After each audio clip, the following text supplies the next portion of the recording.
Thank you.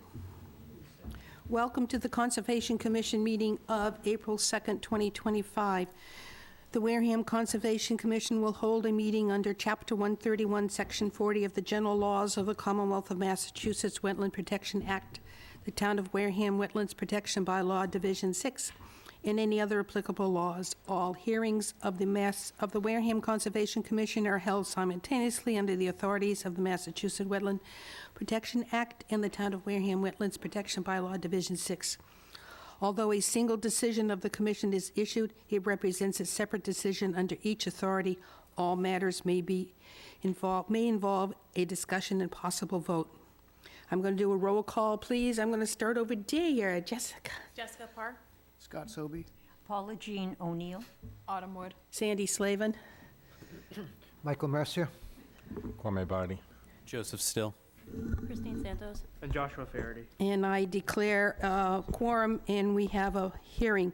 Open the meeting. I'm sorry, Christine and Josh, I swear to tell the truth and nothing but the truth in all projects here for tonight's meeting. I do. Thank you. Before we start into our hearings, we lost somebody very dear to us. And I would like to spend the time, some minutes, talking about Denise Schultz and her impact on us as a Conservation Commission, her impact on the town for her love of conservation. And I went back through my notes and I found that she attended the first meeting as an associate in April 2021. And she's done nothing but good things for us as a town and as a commission. So if someone, instead of a moment of silence, I'd like to have some of you talk about how she impacted you.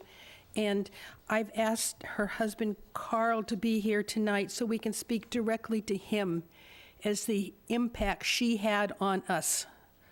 Thank you for coming, Carl. Who would like to be up first? I'll go up first. Madam Chair, thank you. It's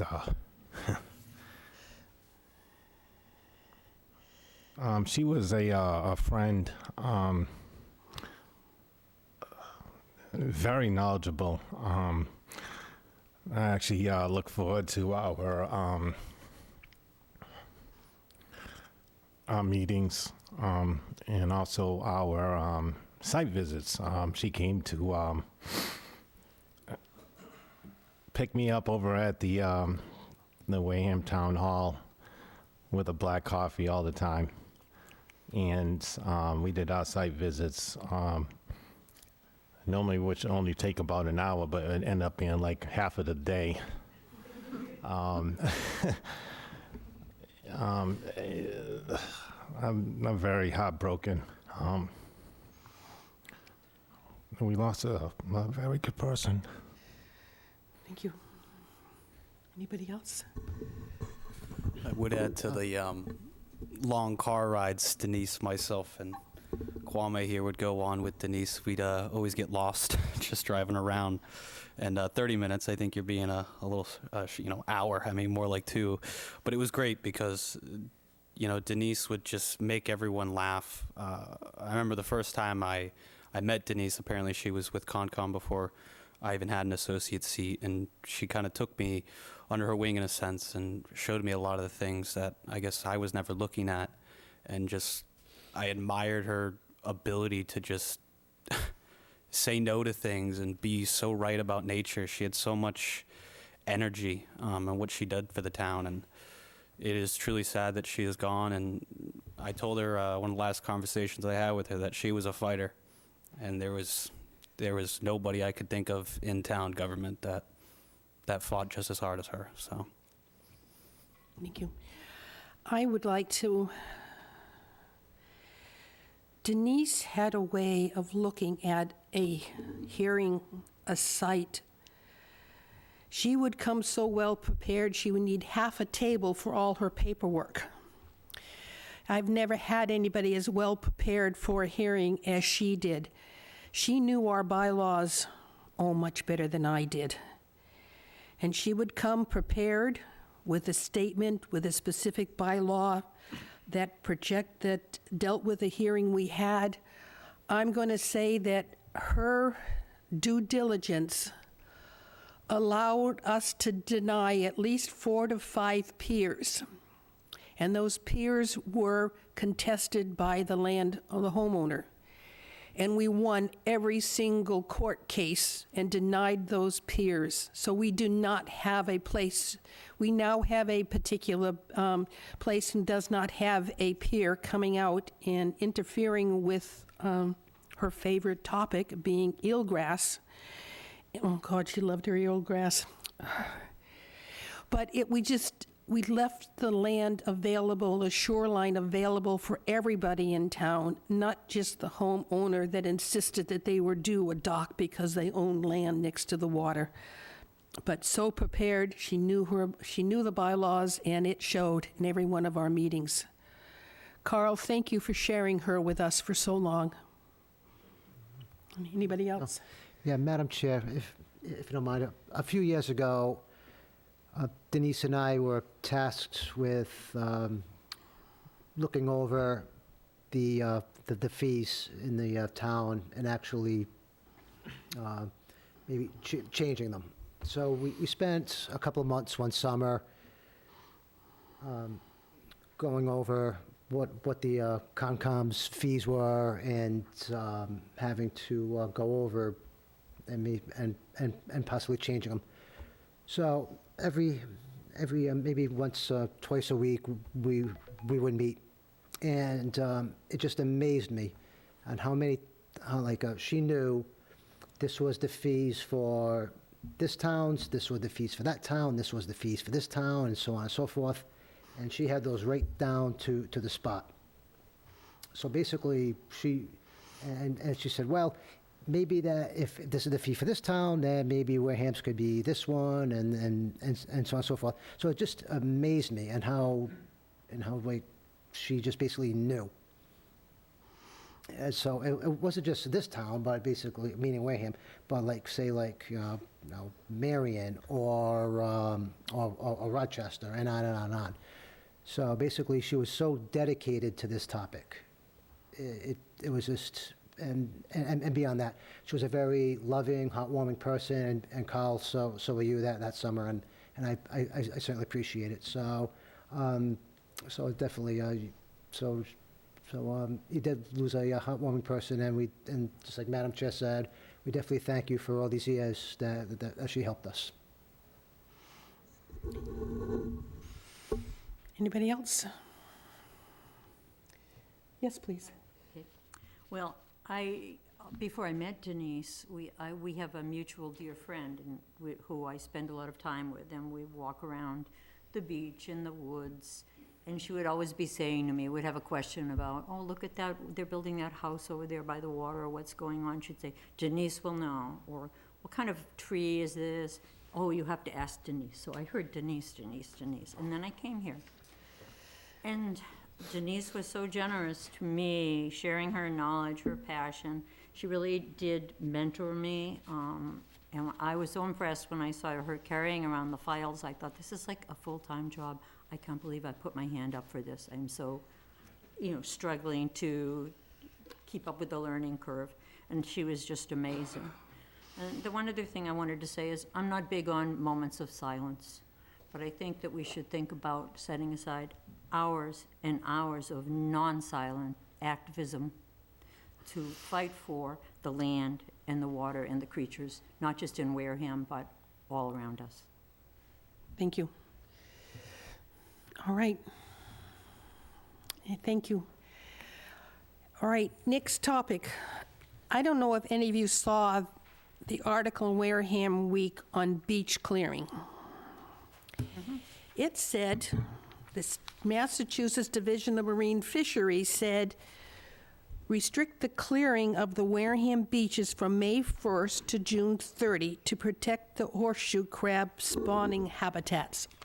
I grew up, there were horseshoe crabs all over the place. I don't find them anymore.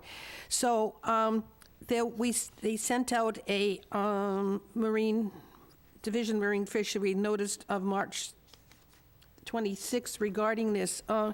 Christine, is there anything you want to say against this? Because people are going to say, well, how come you're not clearing the beach for me? It's because the state said no more clearing the beaches until June 30th. So put up with the seaweed that's going to be on Little Harbor, on Swiss Beach. Bear with it. You got to give the horseshoe crab a chance. Any other comments on this? Well, not to mention that, but the seaweed that does wash up on shore is really good foraging habitat for a lot of bird species as well. And we've actually had a couple of discussions with a few people about terrapin nests that may have possibly been impacted by beach raking activities as well. So could also potentially help terrapin nests. So, but it isn't just the town raking the beaches, it's the people raking their beaches. It isn't just the machinery the town puts on the beaches. Put up with a little seaweed until June 30th. You might help a couple critters. Okay, thank you. So if we're ready, we have a discussion of Agawam Mill Pond Camp cleanup. So please come forward and talk to us about your annual discussion on your cleanup. Madam Chair, my name is Mike Lenahan. I'm the president of CAMP, which is short for Cleanup of Agawam Mill Pond. And we are, I think most of you, I've seen most of you at one time. I've been doing this for about 8, 9 years now, since we started from just a grassroots bunch of neighbors on the pond, and we have about 60% of the neighbors are involved in camp. That's be about 75 families. And so we fund this thing on our own, and what we do is we use algicide one day in the middle of June to treat the pond for invasive weeds. It's a very scientific type of a permit that we have from the state. It took us 2 years to get through it. Every agency that has anything to do with environment was involved with this, whatever scientists they have. So basically, every year we prepare a plan on what we're going to do, and it's very similar. We've got a 150-acre pond. This year we're going to do about 9.5 acres in about 4 or 5 different spots where the invasive weeds are starting to return.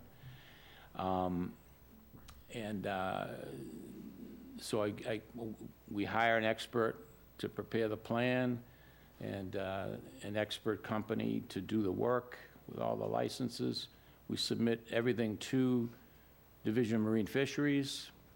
We submit it to DEP, and we submit it to endangered species and get their blessing on it every year. And then at the end of the year, we submit to them a final report. So we test the water, multiple times before and after and during the process.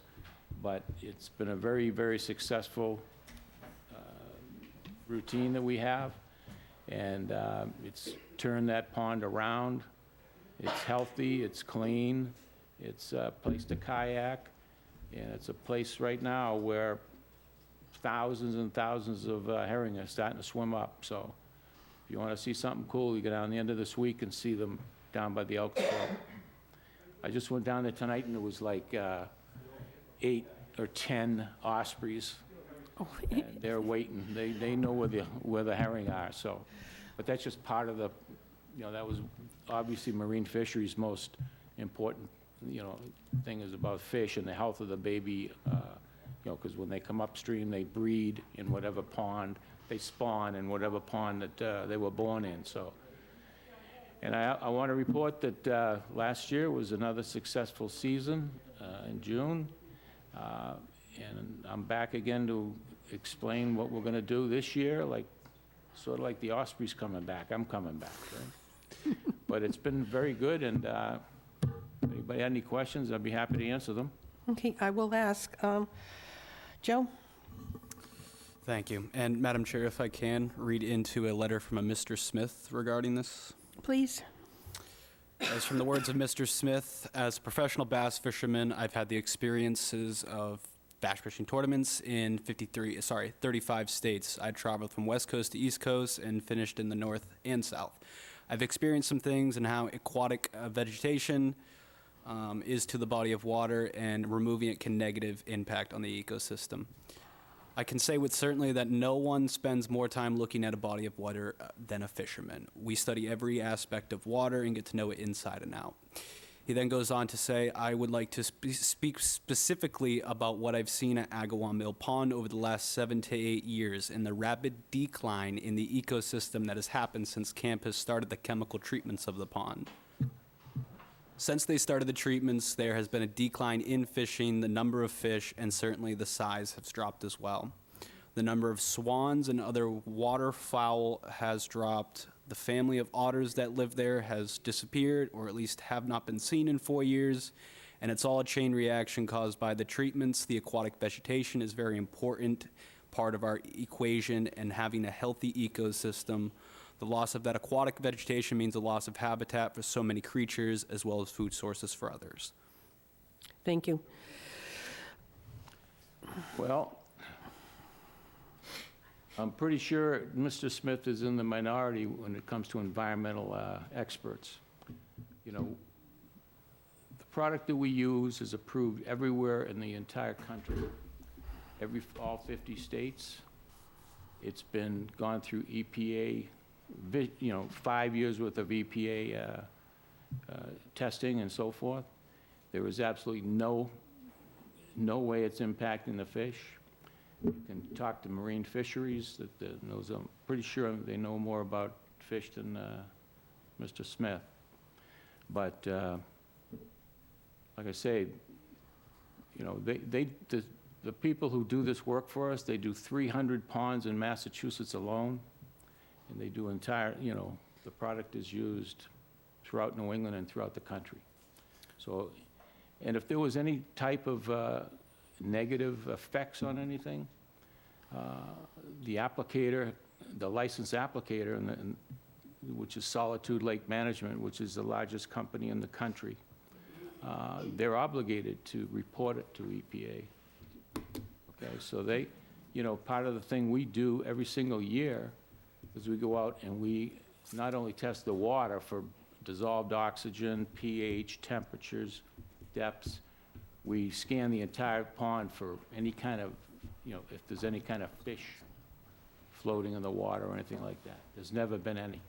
My additional question here, before we open it up to everyone else, is have any of the studies been linked to any adverse effects of the fish and the natural wildlife? No, absolutely not, Joe.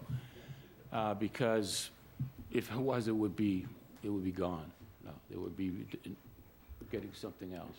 There's no reports. We've had nothing. We've got the largest and most professional company doing the work for us, which we pay, you know, ourselves, and we haven't had any adverse impacts at all. Okay, I've got people that fish on the pond all the time. My neighbors were catching fish. You know, since we cleaned the pond, it went from having 0 fishing tournaments, okay, to having 15, 16 fishing tournaments. When I say a fishing tournament, it's one authorized by boating access, by the state of Massachusetts, registered and permitted. So that's 15, 16 tournaments with 8 boats, with 2 fishermen in a boat. And they go out there and they fish. Okay. Now, Thank you. No more questions from me. Then. yeah, okay, I was just trying to explain it. But I mean, if there was anything going on, okay, we wouldn't be doing it, so.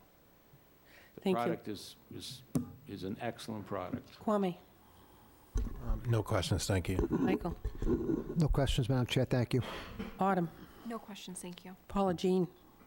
Well, that letter has certainly piqued my interest, and when you said algicide, I made a note to myself to, just for my own education, to look it up and see what the, you know, what it is. Like herbicide, we know Yeah? glyphosate, and we know all the harm and that causes, and all the lawsuits going on about it, but it's still perfectly legal in all 50 states, and it's sold What type- everywhere. What is that you're talking, It's an herbicide, and it's called what?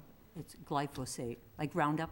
okay? So I thought, in my Not head, I thought about that, and that's on any, go in Home Depot, it's on shelf, everybody uses it, no one's banned it in any way, so that, the information about it being legal and allowed and commonly used didn't really hold a lot of water with me, not to Well, make a pun. again, I mean, you're talking millions of dollars Yeah. spent with EPA and so forth, so, I'm across the wondering country. Well, if give her there's a any chance. data Let or her finish. research. Any data or research about the negative side of this? I mean, it would be worth considering, at least being aware of it.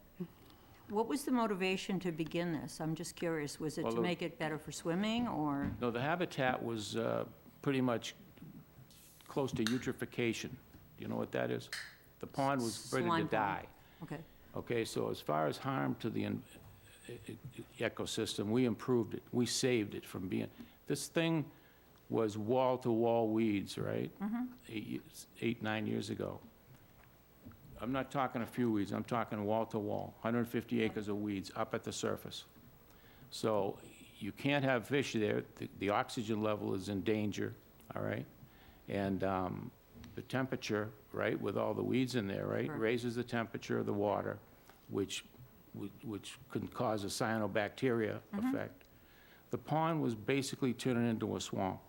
what do you So- think the cause of that was? Did anyone try to go, well, how come this pond is in this deplorable condition and the other pond over there isn't as bad? What do you think the cause of, was it because of dense population around the edge, septics? No. What do you think is the cause? I mean, when you see what's going on in some of these ponds, right, Yeah, it's almost exclusively caused by transient boaters, okay, bringing it in. It's from down south. All these weeds are from down okay, south. so these are not, these are Oh, no, invasive weeds? These are Invasive. invasive, big Yes, time. Here absolutely. you mentioned Oh, I'm the sorry. invasive piece. I'm Okay. sorry, yeah. I mean, they come from down south and they grow like way faster than anything that's So that's what you're targeting? You're Oh, targeting the yes. invasive Oh, yes, aspect? absolutely, Okay, yeah. all right. I know, I heard you speak about this last year as well, but I don't, Okay. you know. Well, Okay, Okay. thank you very much. you're welcome. Scott, Why, thank you, Madam Chair. What is the specific chemical that is used, this algicide? Flumioxazin, commonly called, Can you spell that for the record, please? yeah, Flumiaxozin.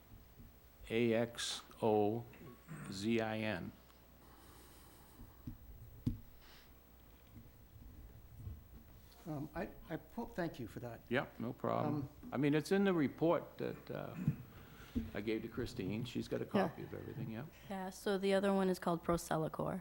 Yeah. Are these brand names or are these chemical names? The Flumi is the chemical name. Procelicor is a trade name. Okay. I went to pull up the municipal maps, but, you know, the town is on a brand-new website, and on my little phone, Yeah. I couldn't do that. I wanted to look to see if your neighborhoods are on sewer or they're individual septic systems. No, we're not. Mm, You're not, We'd like to be. you're not on sewer? No, we're not, no. Okay. So this gets to I mean, I Paula. think we're in the next phase, that the town goes forward, we're the next phase.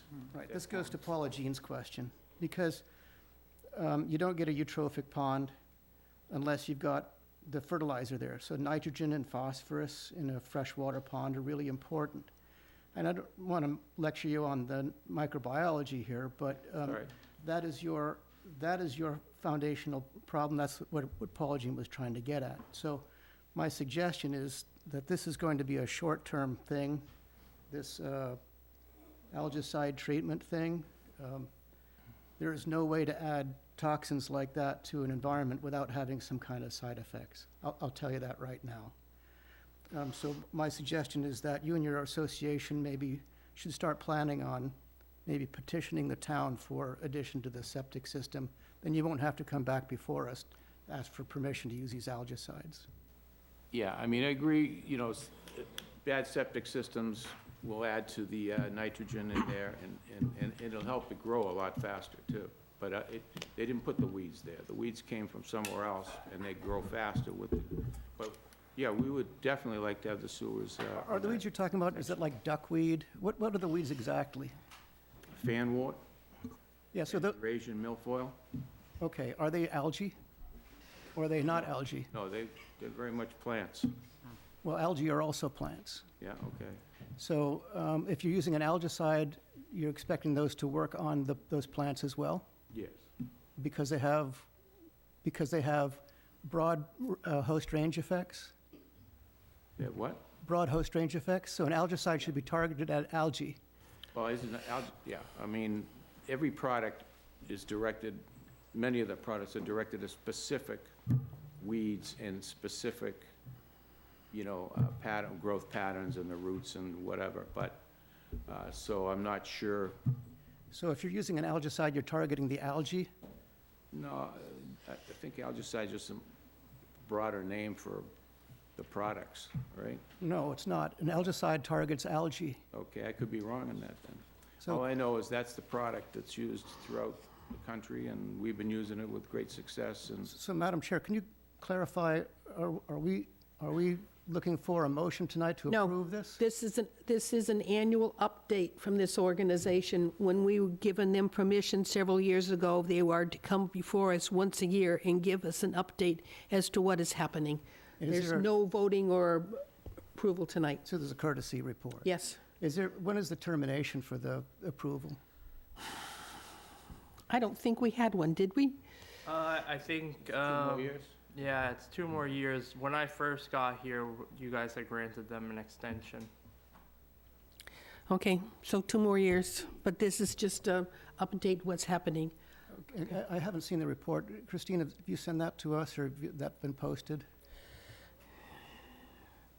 I don't think it's been sent out. I do have it, though. Okay, she'll send it out. Send it out at some point. Anything else, Jessica? Anything else? And, No, thank you. Jessica? Are there alternatives to this specific chemical considered or would consider? No, I mean, not really. I mean, they used to harvest it. They had these machines that would dig out these invasives, but that pretty much, you can imagine the mess that makes, and as far as the clarity of the water and just choking out the real plants.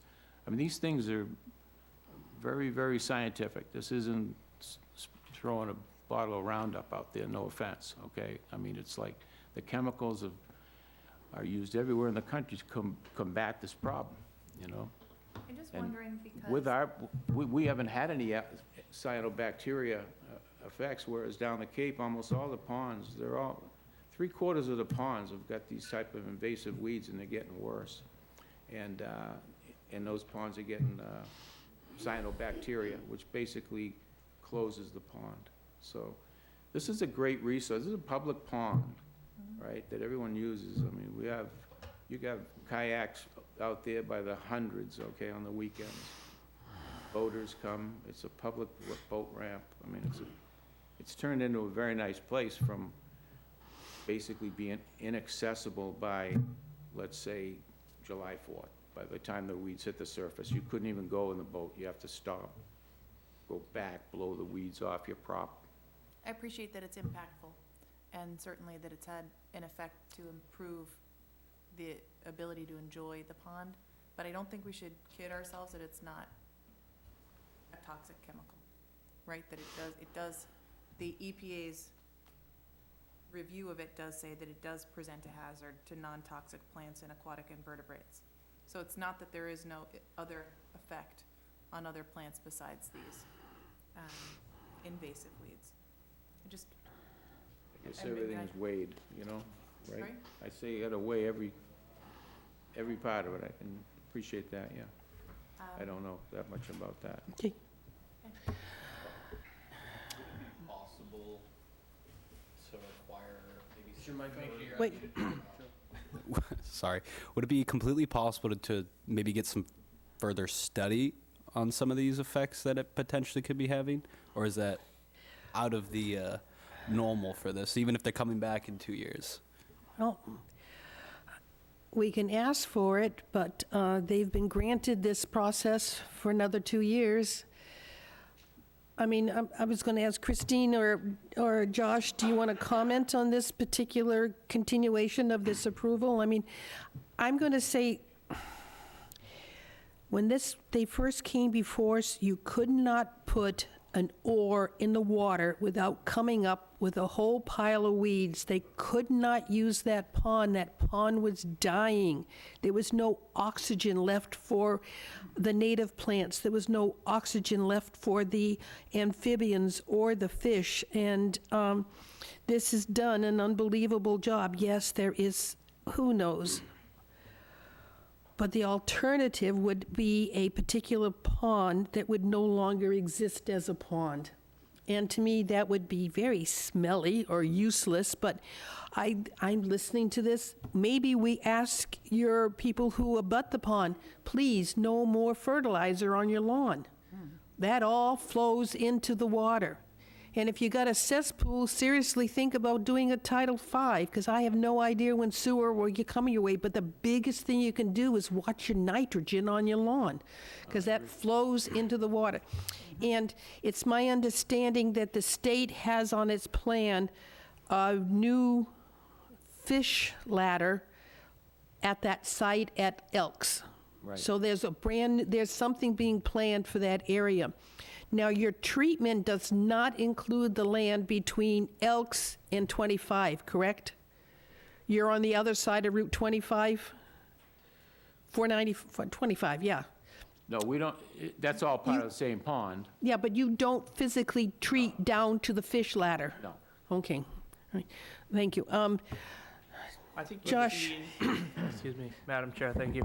I think you've seen enough turnover in the commission at this point to request that the applicant bring the firm that's doing the treatments in to give an expanded assessment of what's going on. Okay, yep. And maybe they can set out a time frame of where they think that these treatments could stop. I mean, I think that's the goal all along, that you eradicate this to some point where the treatments aren't necessary. And maybe we're close to that point, but maybe asking the consultant to come in and give the commission some type of update on where they think they're at in the process would be beneficial. Then that, Next time. Maybe prior to next time. I'm thinking maybe in a couple months. so that we bring in the consultants you've used to come talk to us, the new members, about this process and what you have been doing. And perhaps Yeah, the but let me technology's just improved. say that, you know, the product, you know, we're doing spot treatments, okay, a total of 9 acres and a 150-acre pond. You can actually, I can have my grandchildren swim behind the boat that's putting the But you product in the wouldn't, water. because it says it's hazardous to humans and domestic animals. Yeah, well, like I say, you can swim in an hour, you can swim behind the boat if you want.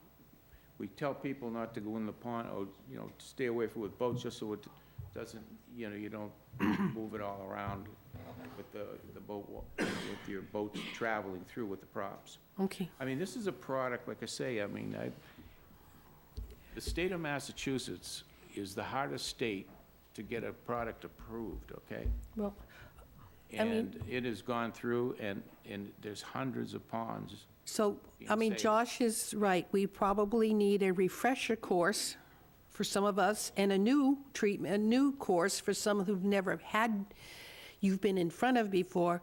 And maybe in a couple months, think about coming before us and giving us a tutorial on the chemicals that are used in this site. Is that all right? Christine, anything? So the only things that I want to know are that the flumioxazin is a broad spectrum and the Procellacor is selective. And with the treatment that they're doing, they do it on a single day, and they have tests done on the water 48 hours before the treatment, 48 hours after, 5 days after, and 21 days after. There is a schedule that goes on. Just want to Yeah, I mean, make it's, that known to whoever might not know.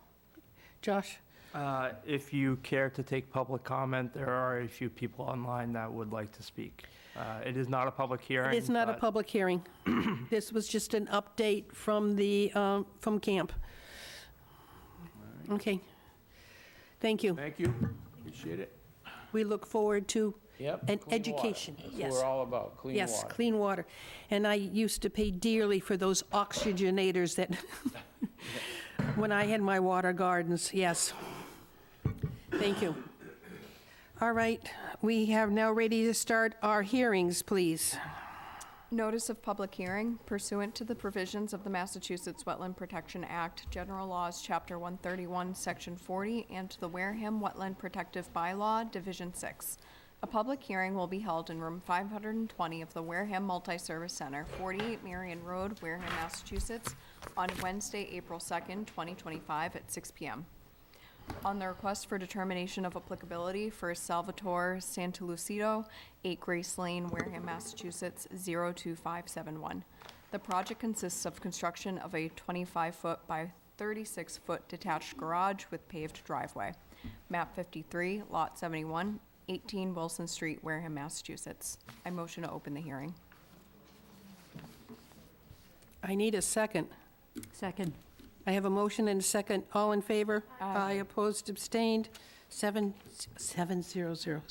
Wow, we're all here. Okay, and who's representing this project, please? Madam Chair, for the record, Bob Rogers, GAF Engineering, on behalf of the applicant. With me is Mr. Santalucido, Okay. 8 Grace Lane. I'm going to ask the both of you to stand and raise your right hand. I swear to tell the truth and nothing but the truth regarding this project at 18 Wilson Street. Thank you. Have a seat. Okay, Bob, you're up. So this lot, it is 18 Wilson Street. This garage, the property runs between Wilson Street and Taft Street. The garage will be facing Taft Street. That entire portion of the property is compacted gravel and being used for parking and access to a shed. So there's not a bit of vegetation on this portion of the site.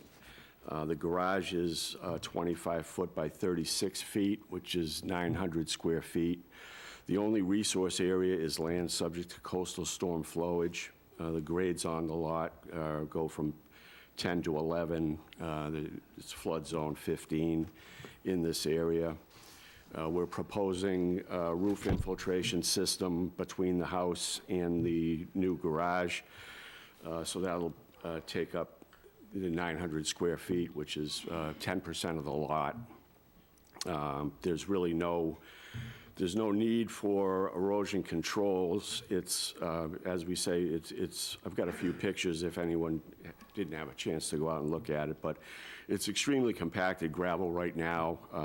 I guess there was used as a bocce ball court at one time by the residents. So all of the issues related to the flood zone construction will be enforced by the inspectional services, the building commissioner's office. And so we felt like this was a good candidate for a request for determination. We'd be asking you for a negative determination and just compliance with the plans and maybe notice to the office, however you would condition a negative determination. Thank you. I'll start with Joe. Questions? That's always the mic, isn't it? This is only jurisdiction of the coastal storm flowage, right? There's nothing... Correct. There's no wetlands within hundreds of feet of the property. I have no questions then. Kwame? No questions, thank you. Michael? Yes, during periods of heavy rain, or even during heavy rain and high tides, does that street tend to flood often? So not to my knowledge. This is just to, well, I guess is it Briarwood is the main street. So this is on a sloped portion of the lot where Taft Street drains to the main road. It does not drain towards the water. Mm-hmm. And so basically any of the runoff in Taft Street, which, this lot looks almost like exactly the same gravel material as the street, but when the water comes off of this property into Taft Street, it heads toward Briarcliff. And then there's a set of catch basins. The lot adjacent to this is wooded vacant, and then there's the town has a pump station on it.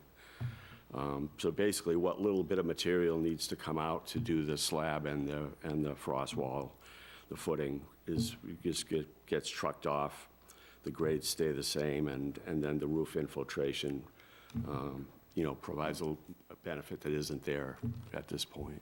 Okay, so having a paved driveway wouldn't contribute at all to say adding to flooding in the street or anything Yeah, like that so if I was nature, to, or- no, if I was to calculate it, I'd be going from a 96 curve number to a 98.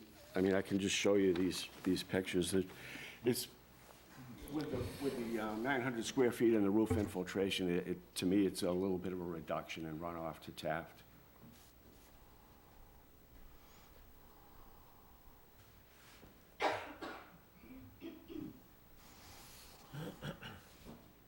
Anything else?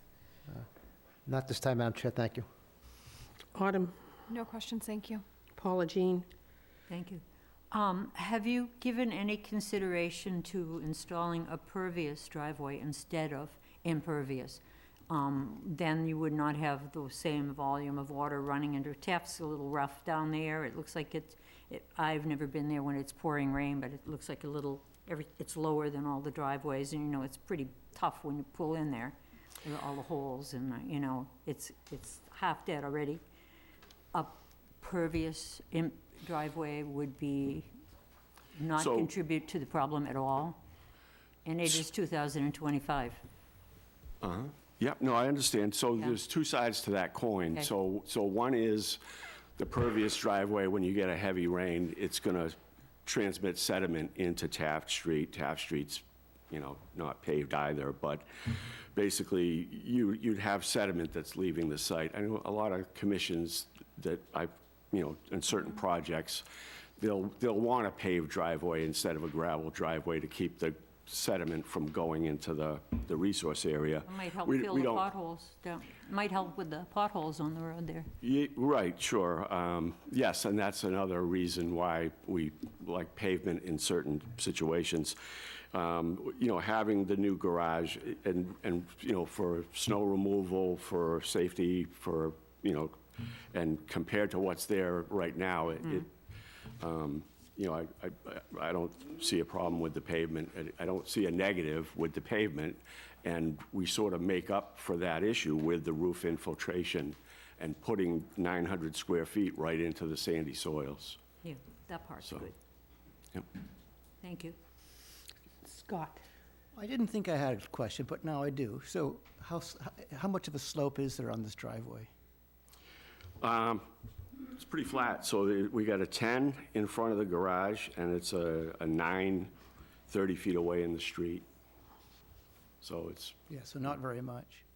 correct. So, and I don't want to get into the details of this too much, but there are other options like dry-laid stone, for example, that you wouldn't have sediment drifting off with the runoff. So I know can be quite expensive. That's the reason a lot of people don't like to do that. But if money is no option, maybe you could consider a dry-laid stone driveway that would satisfy some of the perviousness issues, and then it also would address the sediment runoff issues as well.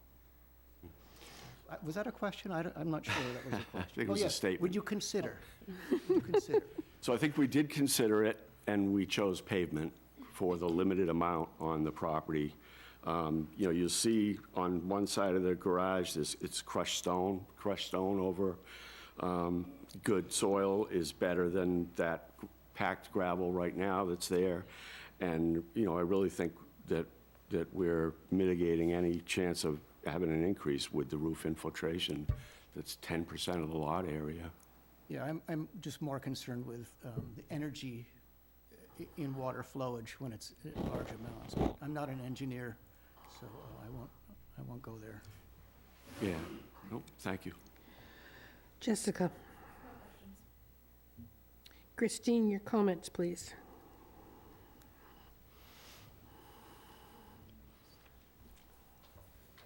You guys are repaving the entire way, correct? So it's the driveway that's 10 feet wide going back to the house is being paved. It's the shaded area on the plan, so it's only for 45 feet wide in front of the new garage, and, 10 feet back expands to 11 feet back heading towards the house. But Like I say, if you look at the pictures, if you've seen the site, it is heavily compacted, dense graded gravel right now on that property. So I think the addition of the roof infiltration and the crushed stone area and you know, is a improvement. And do you think you'd be able to direct the runoff that could start being generated from the additional paved driveway into that dry well system? So no, we can't get any of the water from the front and you know, so we're keeping the grades the same, putting the roof into the ground. We do have some grade arrows so that the 11-foot section of paved driveway would go into the property and not direct runoff to any of the abutters. But there's a certain amount of water that goes to Taft Street that we really can't change. It's just by nature of the grades. That was all I had, thank you. Anybody in the audience or online that'd like to comment? Please come forward and identify yourself, Trish. I want to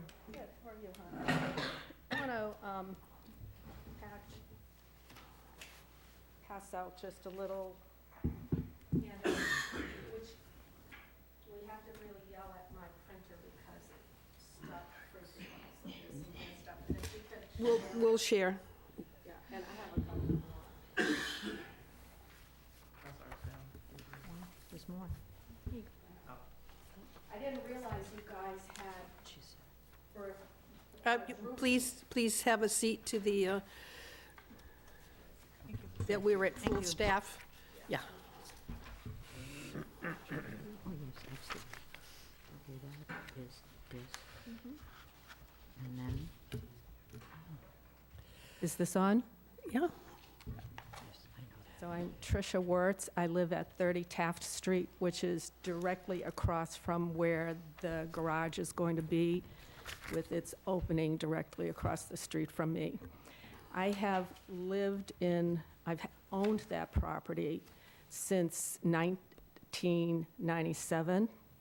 I have lived through 2 hurricanes through there, and I have seen a lot of change in the lands. So the land that Mr. Solicito owns was originally a big flower farm, and it was used to absorb the water that comes down in rain, etc. Eventually, that was then, I think, and Sal, that property was your father's or your uncle's? One of them? It was originally a gentleman from Newton who built the house, a man by the name of Guido Cairo. And he's the one that built the house and had the bocce court, and that area back there was used for parking for his family when they come to visit. And by the I time, don't know anything about a flower, I don't know anything by about the a time flower. I was there was no bocce court. Okay, That was Trish, gone. can you address us, please? So, by the time I got there was no bocce court. It was a big flower and plant garden. When that changed hands, then that land became grass, and then eventually it became dirt and mud, which is about where it is now. Part of what I've given you a handout of is, you'll see that on the second page, you'll see on Taft Street, and you'll look at the property where this building is going to go is marked with the sort of gold X, and the blue is where I am. And what you'll see is there is a big water hole between Briarwood and the 1, 2, 3, 4th lot beside me. So it's basically a spring. And when I originally moved in, that was forest. Somebody talked the town into letting them tear the forest down and build a house over basically what is a spring. And it's still a spring, and we see people move out of that house about every 2 years and turn it over. And so today, when I look at what's happening along Taft Street in terms of water, when the rain comes down, it comes down hard. It is blocked by and added to by the spring that's there, and the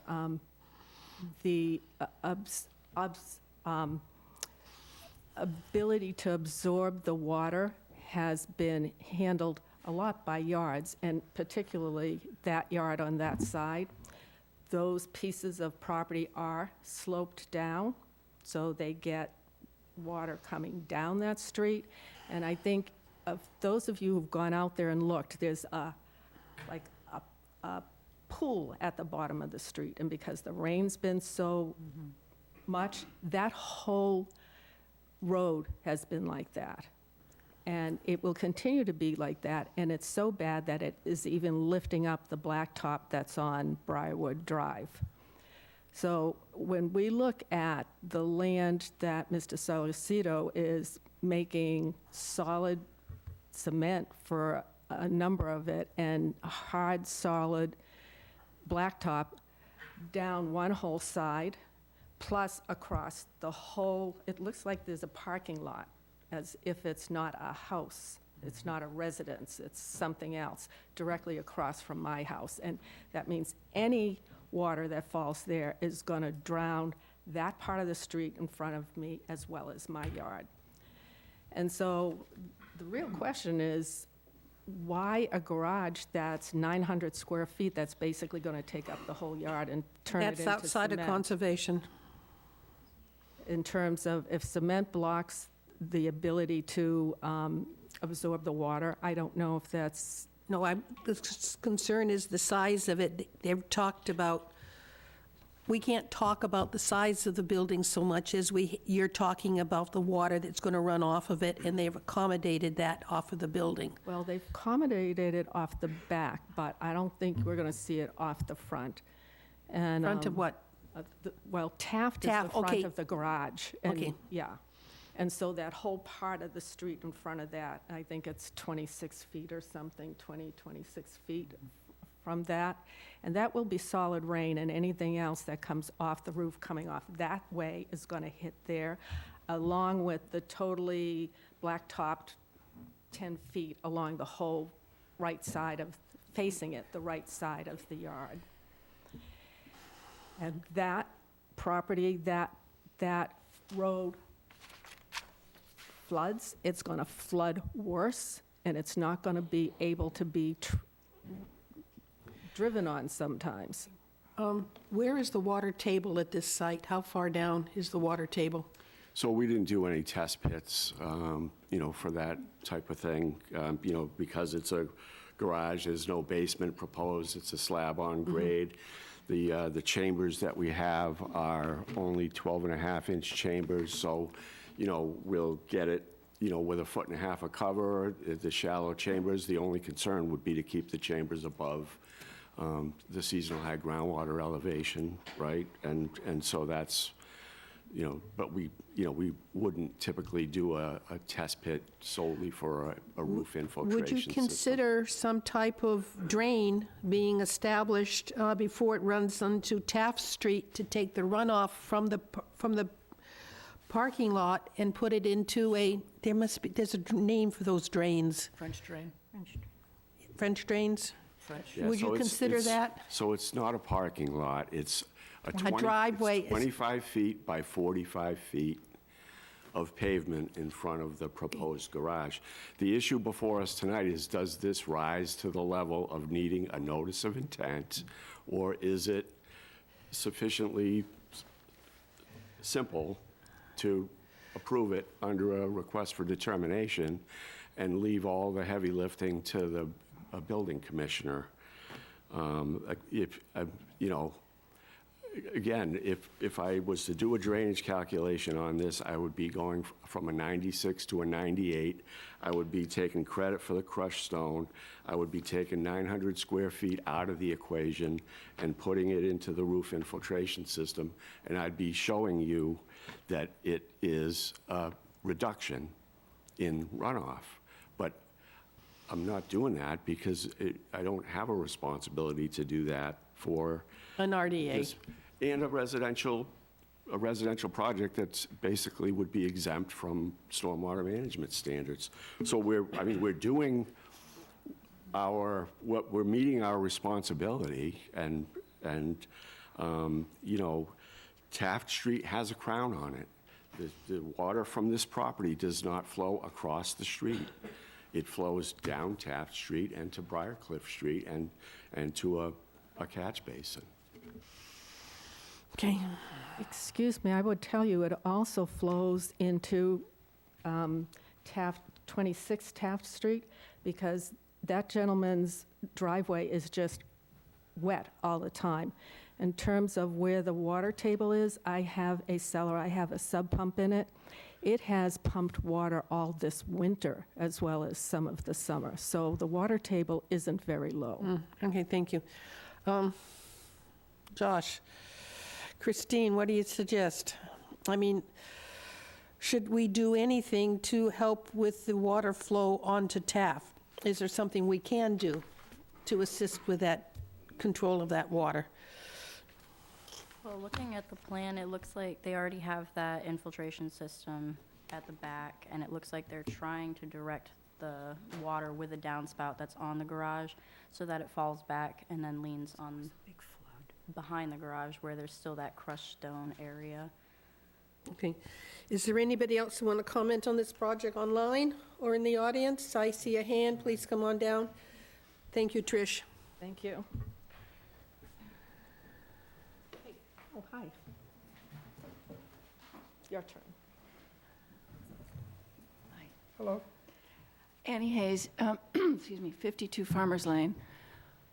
I'm always concerned about the surrounding environment in regards to flooding, and I know you're going to comment on that, perhaps. Are you? Let me just state, I go to Mass Mapper, I put the FEMA map overlay. The 2014 for this area shows that it's a 15-foot elevation bowl. And I say bowl because it's a sort of a circular, elongated shape. And there's a border of property land, and then it's the river, the bay, it's the saltwater. And the saltwater is at elevation 18. And all the surrounding properties that I see around this Taft Street area are elevation 20, elevation 18. So this is an inundation zone, it looks like.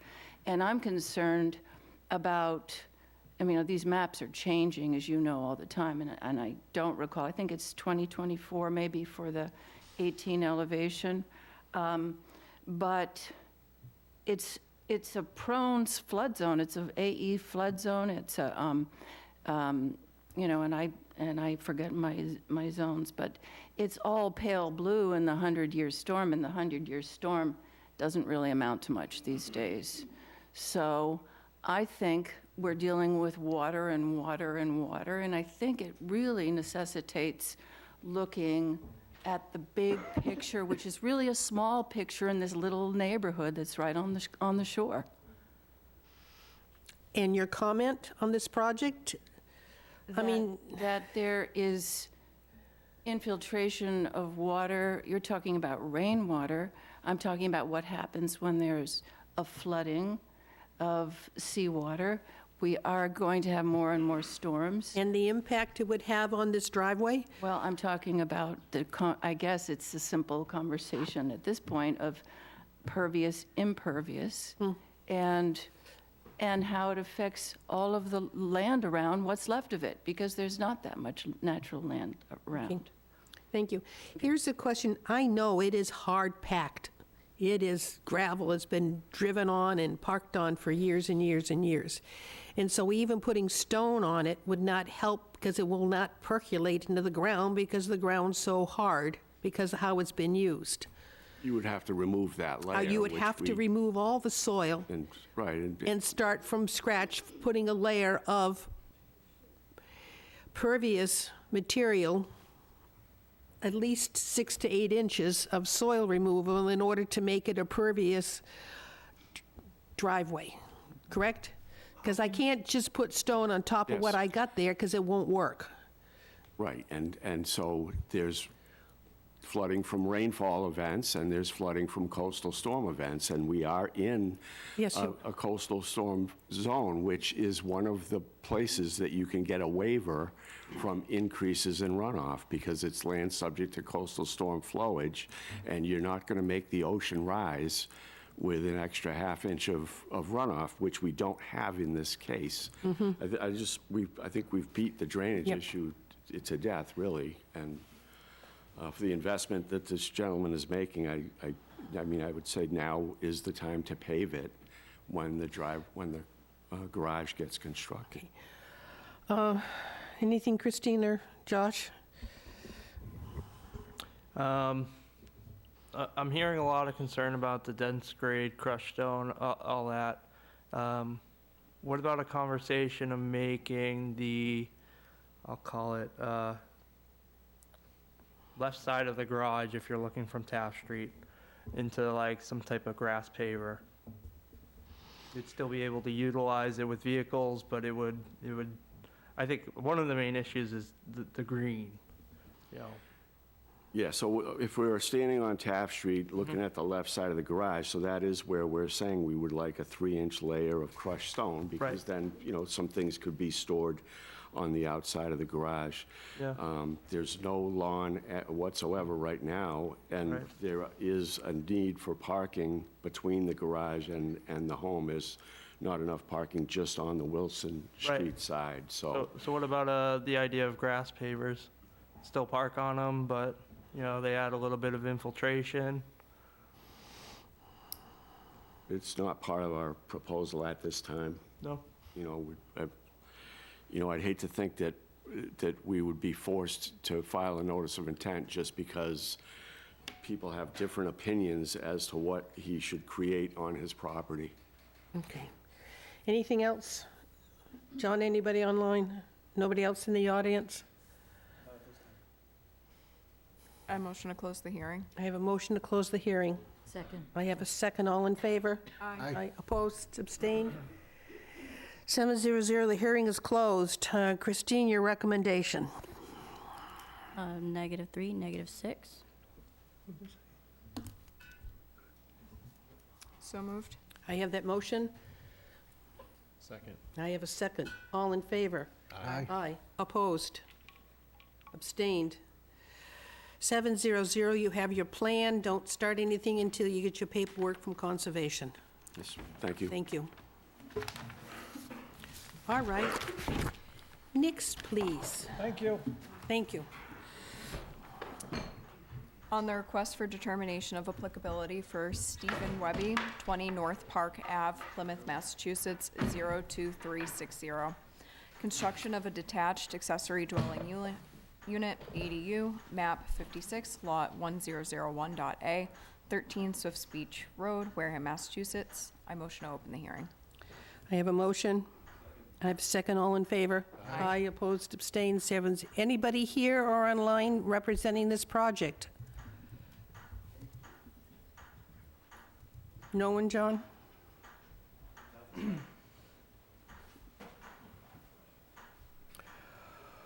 All right. We have an open hearing. There's nobody here representing this project. I did go out there, and it wasn't staked. Did anybody get out there? Is it staked I now? was there twice. It was not staked yesterday still. So, Yep. So,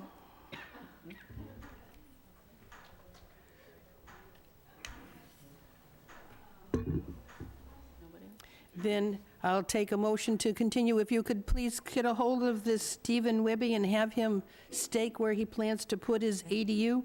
move to continue. I have a motion to continue until, when's the next date? April 16th. April 16th. 16th. I have a motion and a second to continue until April 16. All in favor? Aye. Opposed, abstained, we're continued until the 16th. Okay. Next one, please. On the request for determination of applicability for Carlos A. Velasquez, 10 Park Plaza, room 3720, Suite A, Boston, Massachusetts, 02116. The proposed activity will install a small transducer into the sediment beneath the railroad embankment to monitor water level fluctuations that affect the embankment stability. The transducer will be hand-driven into the bottom of the sediment with a slide hammer and a 1 1/4 inch geoprobe tube. Additionally, a bathymetry survey and soil borings within the railroad right-of-way will occur.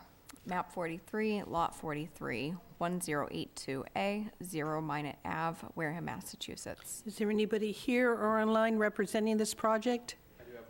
Okay, please let him in. I motion to open the hearing. I have a motion to open the hearing. Second, all in favor? Aye, opposed, abstain. Yes, can you hear me? Barely. Okay, I'll move the speaker closer. I'm Ellen Douglas. I work with AECom. I'm representing Carlos Velasquez from Mass DOT managing the project. Can I, Sorry, mind the if name was Ellen? Yes, Ellen Douglas. Okay, Ellen, I'm going to have to ask you, please, can you raise your right hand and swear to tell the truth and nothing but the truth in this project at 0 Minot Ave? Yes, absolutely. All right, please continue. Okay, can you hear me okay? Yes. And can I share my screen? I have a little PowerPoint that I wanted to share. Do you have a screen? Okay, great. All right.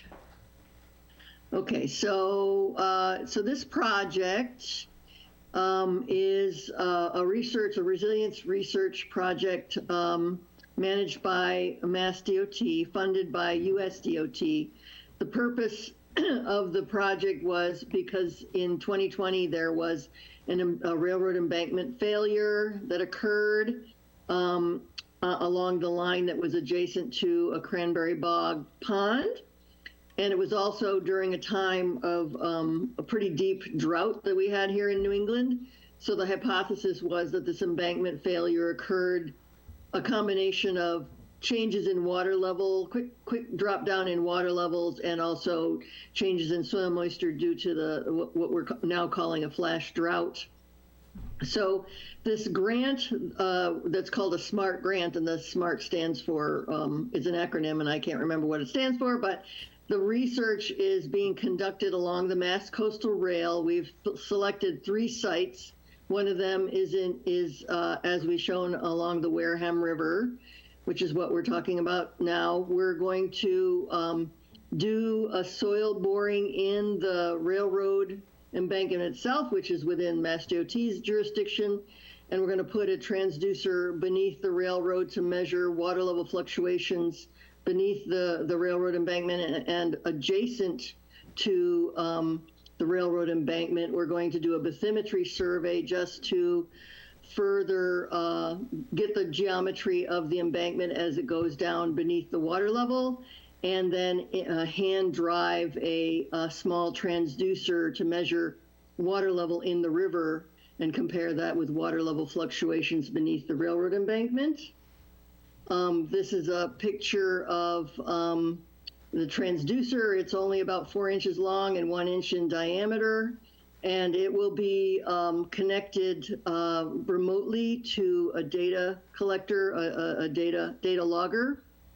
The land or the area next to the railroad embankment is land underwater and bordering land subject to flooding. The transducer will remain in the water from 1 to 3 years. We're not quite sure how long the research project's going to continue. We're going to be monitoring water level fluctuations. Here is an image of the site. So here's the Wareham River. This is the Mass Coastal Railroad, and this is just an approximate location of where this is probably bigger than the area that we're going to do the bathymetry for, just to get an idea of what the bottom sediment looks like, the shape of it relative to the geometry of the embankment. And then we'll put in this hand-driven transducer in the sediment underwater. And then this is the location of the boring that will be adjacent in the embankment. This is sort of a schematic of what it will look like at these 3 sites. The other 2 sites, one of them is in Yarmouth and one of them is Rochester, Massachusetts. So this is the transducer that will be beneath the railroad embankment, and this is the transducer that will be beneath the water surface in the Wareham River. And then they'll be connected remotely via internet, and the data will be transmitted back to Mass DOT headquarters for monitoring. And the purpose of this is we want to be able to monitor.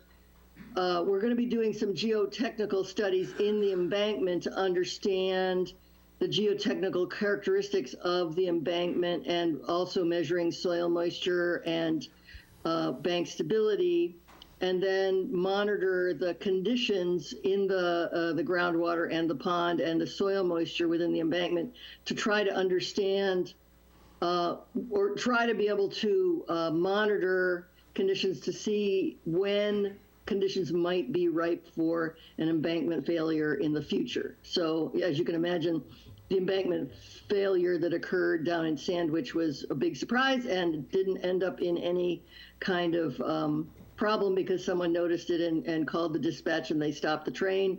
But Mass DOT wants to make sure that something like that doesn't happen again. So the purpose of this research is to try to get a better understanding of conditions within the embankment and in the pond next to the embankment so that we can develop some, like an early warning system. And so this, the impacts of this research will be due to the sediment sampling. So along with the bathymetry survey, we'll collect 1 to 3 samples of the sediment beneath the river. And the borings we won't be, so it'll just be, it'll just go into the sediment, and there won't be any kind of dredging or filling or removing of any materials. It'll just be hand pounded into the sediment. And we don't anticipate any kind of land alteration or anything that would impact the quality of the river. And this is contact information that I'll send you a copy of this presentation if you'd like. Yes, please. Yes, okay. Please. Questions? I will start with Joe. Kwame. No questions, thank you. Michael. No questions, Madam Chair, thank you. Autumn. No questions, thank you. Paula Jean. No questions, thank you. Scott. No questions. Jessica. No questions, thank you. I do. I think that's the Agawam River, not the Wareham River. Oh. Because the Agawam, we don't have a Wareham River until Agawam connects it by the bridge behind Merchants Way. Does it change name when it becomes tidal? It doesn't, not until it gets into the bay in front of Oakdale, because that's the Agawam River in which our sewer plant does our discharge in. Oh, well, on Google Earth thinks it's the Wareham River, so my apologies if I got the name wrong. Now, is this site chosen because this is the closest the river gets to the train track? Yeah, so we wanted to find, I mean, there were a number of sites along the Mass Coastal Rail that we could have selected, but we wanted to select locations where the embankment is relatively high and also where the water is right up next to the embankment. Okay. So yes, and because river, I think this is within the tidal zone, this river fluctuates. And so because we're looking at the impact of water level fluctuation on embankment stability, this is one of the sites we selected. Okay. This is Agawam River, isn't it? Thank you. I'm saying to myself, I think I know. Yeah. Okay. That was just a point. Okay, that's great. Thank you for correcting me. I'm a hydrologist. I'm embarrassed I got the river wrong. Hey, it's a Wareham thing. Christine? Can I ask a question Yes, first? yeah. Is there a potential result that your data collection could lead to a construction project at that location if you do determine that it could be one of your failures?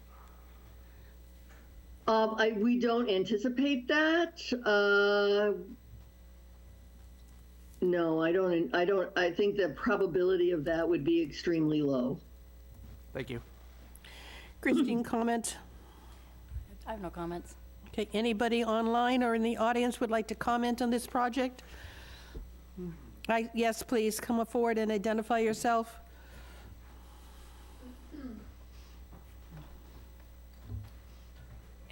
Annie Hayes, Farmers Lane. I have a question about between stability of an embankment and failure. It seems that there are lots of different points. How do you assess that, and what would intermediate remediation be? That's relative to Josh's question, but he talked about if there were the potential for failure, and I'm wondering about steps between failure and not failure. I'm not sure exactly how to address that question, but I know that the purpose of this particular project is to put these instruments in so that we can just monitor the conditions. The site that actually failed, the embankment, which was much higher than at this site, so we haven't been able to find any sites that are even close to the embankment height, that the embankment that failed. But this one is, a fairly high embankment, and the river is adjacent to the toe of the slope. And so it's called a pilot study, and so we're just trying to get an understanding of how water level fluctuations and meteorological conditions, particularly related to flash droughts, affect the subsurface inside the embankment. Okay. And so we'll have these transducers. We'll also, within the embankment, we'll have an inclinometer which measures actual movement in the embankment. And we'll have soil moisture sensors that will measure how the soil moisture changes relative to, temperature and precipitation and things like that. So we're not, and we'll have a model. We'll be developing a geotechnical model to try to assess what are the conditions that could be conducive to embankment failure based on the data that we collect at this site and the two other sites. Thank you. I allowed you to ask the question, but we're only here to talk about the installation of the transducer. That's all we are in front of us. How long-term would the installation be? 1 to 3 years. 1 to 3 years. Thank you. Okay, thank you. Anybody else? I motion to close the hearing. Second. I have a motion and a second. All in favor? Aye. Opposed, abstained, 700. We're closed. Christine, your recommendation. -2, -6. So moved. Second. I have a motion and a second. All in favor? Aye. Opposed, Aye. abstained? We're in favor. Aye in favor. Aye in favor. That's 700 in favor. You're done. You have it. Make sure you get paperwork from Christine in the Conservation Office. Thank you very much for letting me present this. You have a good evening. Nix, please. Have a good night. Thank you very much. On the request for determination of applicability for Ally and Denise Lofty, 45 Hidden Road, Weston, Massachusetts, 02493. Construction of a detached garage, a small portion of new driveway, and a sewage disposal system, which will replace a failed sewage disposal system. This work will occur only within land subject to coastal storm flowage. None of this work will occur within the 100-foot buffer zone to any wetland resource areas. Map 22, Lot 1005, 72 Burgess Point Road, Wareham, Massachusetts. I motion to open the hearing. Second. I have a motion and a second. All in favor? Aye. Opposed, abstained? We are open. Wait a minute, I'm looking for something. Well, I'm not finding it. Please identify yourself representing this project. Brian Grady with GAF Engineering. Brian, I swear to tell the truth, nothing but the truth regarding 72 Burgess Point Road. I do. Thank you. That is what we're here, right? 72 Burgess Point Road. Okay, talk to us about the project, please. Okay, so you should have two plans in front of you. One of them being a sewage disposal plan.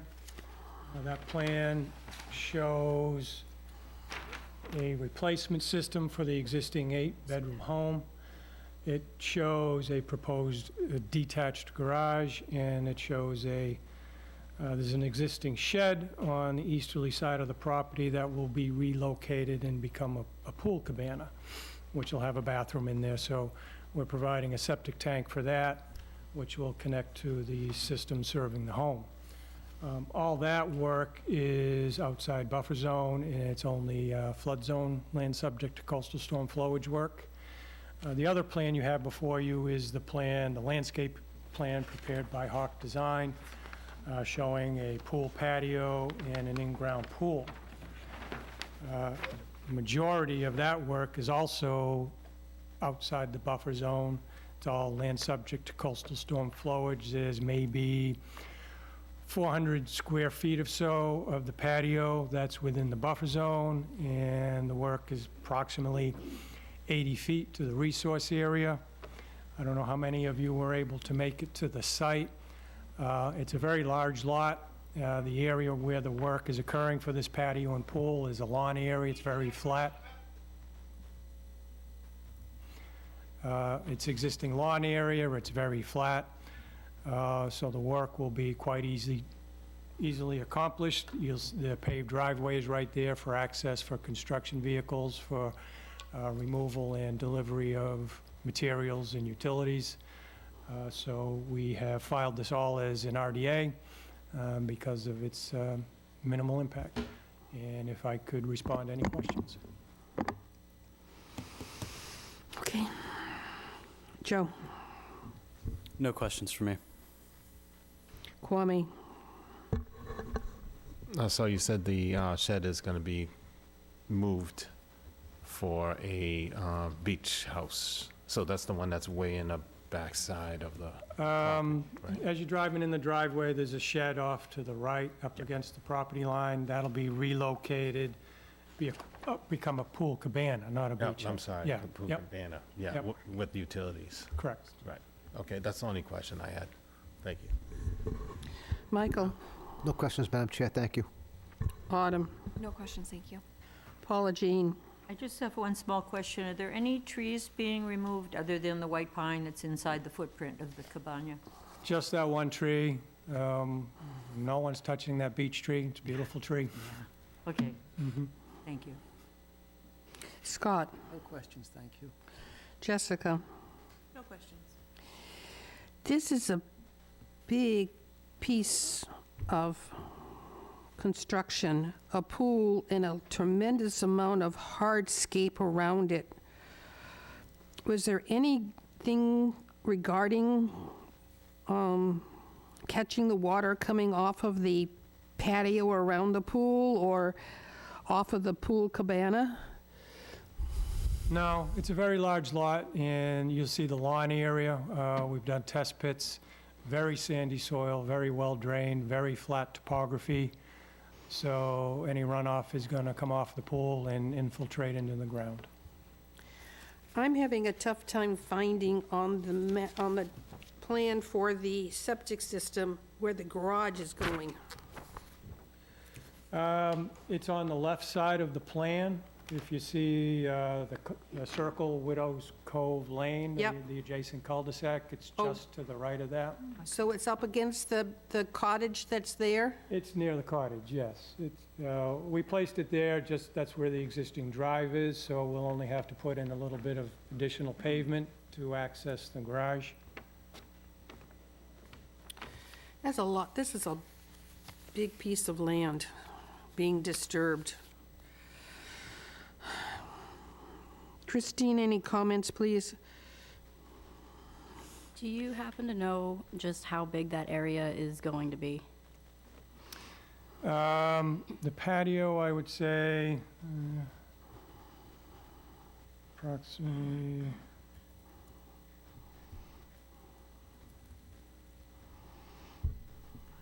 maybe 100, but yeah, could be 8,000 to 10,000 square feet.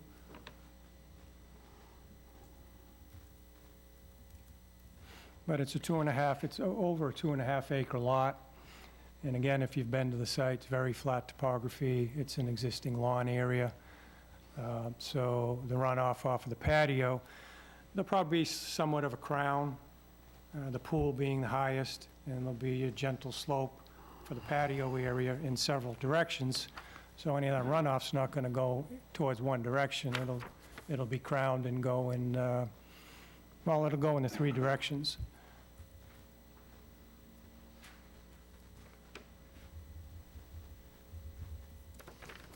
Anything else, Christine needs? For 8 to 10,000 square feet, that is a pretty large alteration to what is considered a resource area, so I'm a little nervous about that. I don't know what mitigation we could provide. It's land subject to coastal storm flowage. Again, we've done perk tests for the septic system, very coarse sand. It's a well-drained property. I've been in the basement. There's no sump pump, so there's no water table for approximately 8 feet.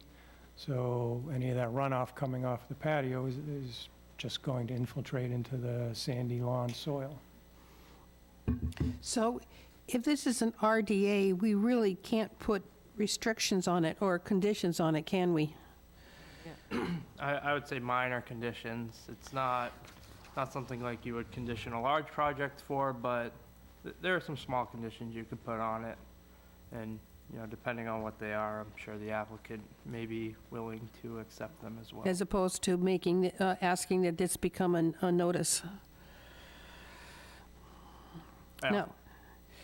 No. Question, the pool. Is it something we can condition that it is to be filled with an outside water source versus draining the water? That's probably what would occur anyway. Yeah, because the site is served by a private well. So you wouldn't want to drain the well? Correct. So that would be my guess is what would occur. And to me, another condition would be the pool is drained by taking it out via a vehicle as opposed to draining it into the ground. Is that it? I mean, normally what we've done for a pool that's so close to the water, we condition it that it has to be filled from an outside source and it has to be drained by an outside source. It can't be let to drain on its own? Yeah, that shouldn't be an issue. Generally, if a pool rarely is it entirely drained, they I may know, take a but if little they- off for closing it.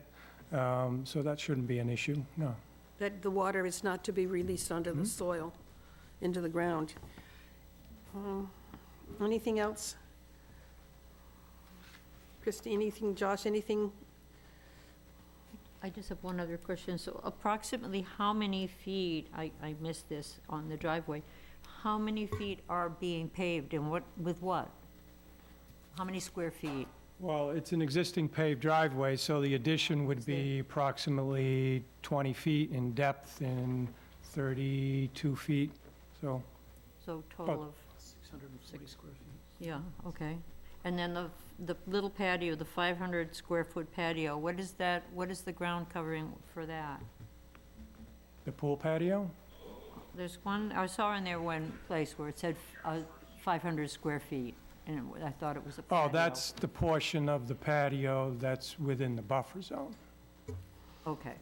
Well, what is the surface on the ground? What is the plan for the patio?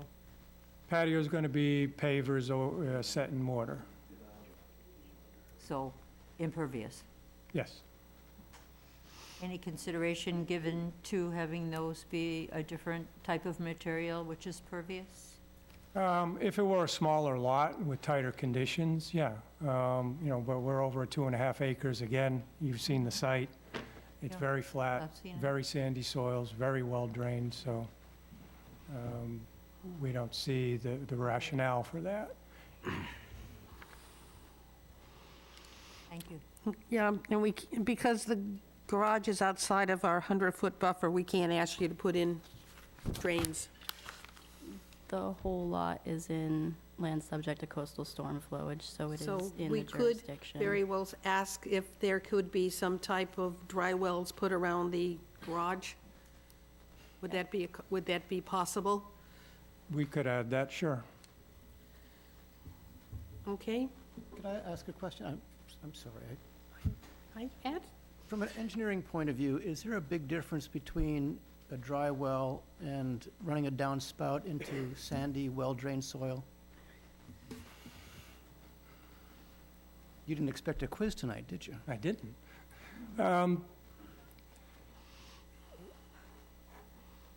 I see a dry well maybe being more important if there were a concern of those gutters getting onto a lawn, onto a slope situation, and perhaps bringing that runoff off the lawn into a water body. That's not going to happen here for the garage. It's going to infiltrate into the ground. It's not going to go down a sloped surface, take possibly fertilizers into a water body. So that's probably the main difference I would see, as opposed letting it run off onto the ground or putting it into dry wells. Runoff from the garage isn't going to take water into the bay, into the harbor. It's a very flat site, and we're away from that slope. It's not going to hurt anything to put dry wells in. I don't know what the benefit would be if you view it in that sense, in that it's not putting those gutters onto a slope surface, possibly taking lawn runoff into a water body. Yeah, so the follow-up question, I guess, would be, is there any difference then between a dry well and sandy, well-drained soil when the soil itself is saturated? So let's say you have several days of really stormy weather, and even though it's sandy, well-drained soil, eventually it can become saturated, right? You talking about the dry well or just the No, soil? just the soil, surrounding soil. Yeah, with enough rain, any soil can become saturated. It's just what period of time. Right, so would there be any difference between a dry well and sandy, well-drained soil under situations where the soil itself is saturated? Well, if the dry well were to overflow with too much rain, you know, it just comes up and bubbles out of the connection at the surface, and then it goes onto the ground. You know, the dry well directs the runoff into a smaller area, a smaller volume, and it'll take maybe an inch of rain before, you know, because that's typically what we'll size a dry well for, is an inch of runoff off the roof surface, which is the majority of storms. You know, an inch to 2 inches is 80% of the rain events maybe. So it will take care of all of that before that dry well would overflow and then just go onto the surface of the ground anyway. So what's the alternative? Just put a gutter down and... Yeah, just gutters onto the ground or the dry well, you know, and that's how I view it. The dry wells are good in certain circumstances. May not, it doesn't provide the benefit here, keeping runoff out of a water body, because we're so far away. It's sandy soils and in a very flat Well, I was topography. looking, you're up against Widow's Cove Lane, which has a depression going down to the water.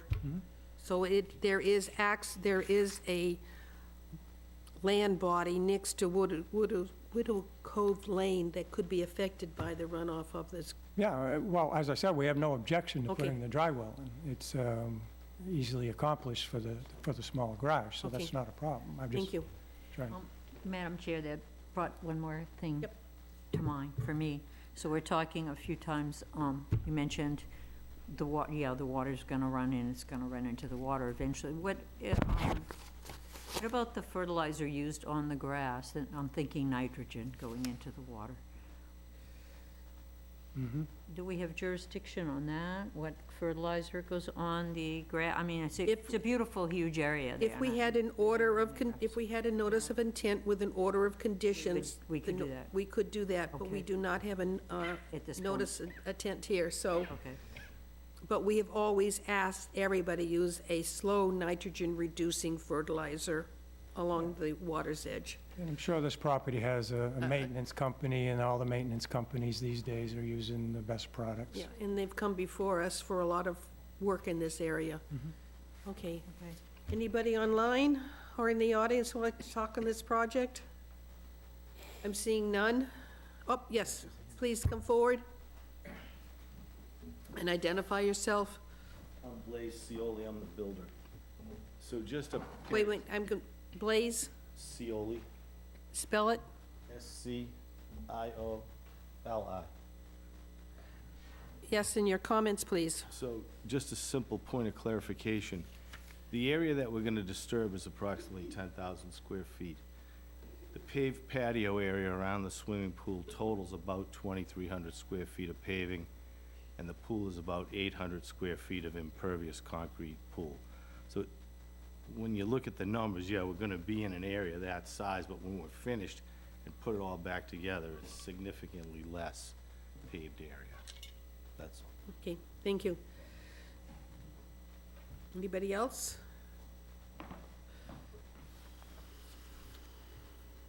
I actually just had one more comment. I'm trying to look on both of these plans. Do you have any erosion controls proposed?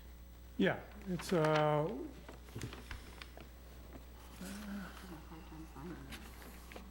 we do,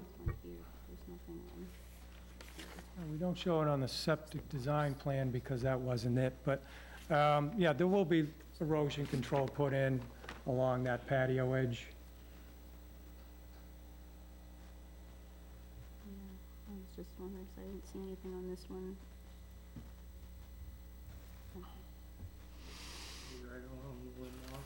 Yeah. Brian, you see the Limois line there? Yeah. Oh, it'll be closer than that. It'll be Yeah. just beyond the edge of the proposed patio, Okay. which we had painted white on the lawn, if anyone went out there to see that. Okay, that's what that was. Yeah, so it'll be just past that. Just before the land slopes. It'll be well before that, the top of that slope. It'll be this side of that lovely beech tree. The fire pit's going to go away? No, that existing fire pit will be rebuilt. Okay. All right. Anything else?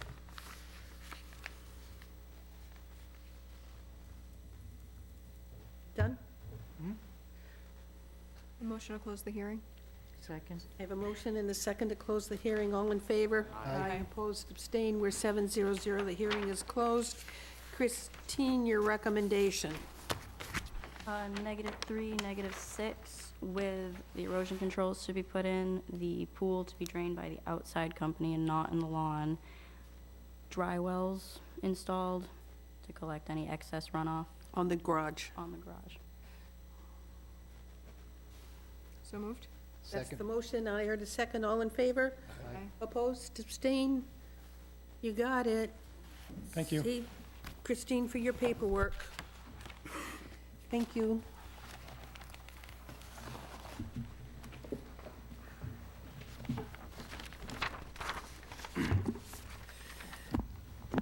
Where are we next? We have a notice of intent. You ready? Yes, please. On the request for notice of intent for Charlotte Brousseau, 6 Commonwealth Ave, Onset, Mass. 02558. Remove 25 dead or dying hazardous trees located next to roadways or next to cottages within the church campground. No filling or dredging will occur in the landscape. Cut landscape material will be removed from the site. Map 1031A, 1031B, Lot 1031A, 1031B, 339, 341, Onset Ave, Onset, Massachusetts.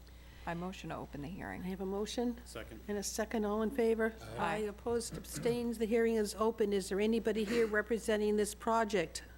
I spoke to the applicant today. We still have not received DEP file number for this project, so they will be continuing until the 16th.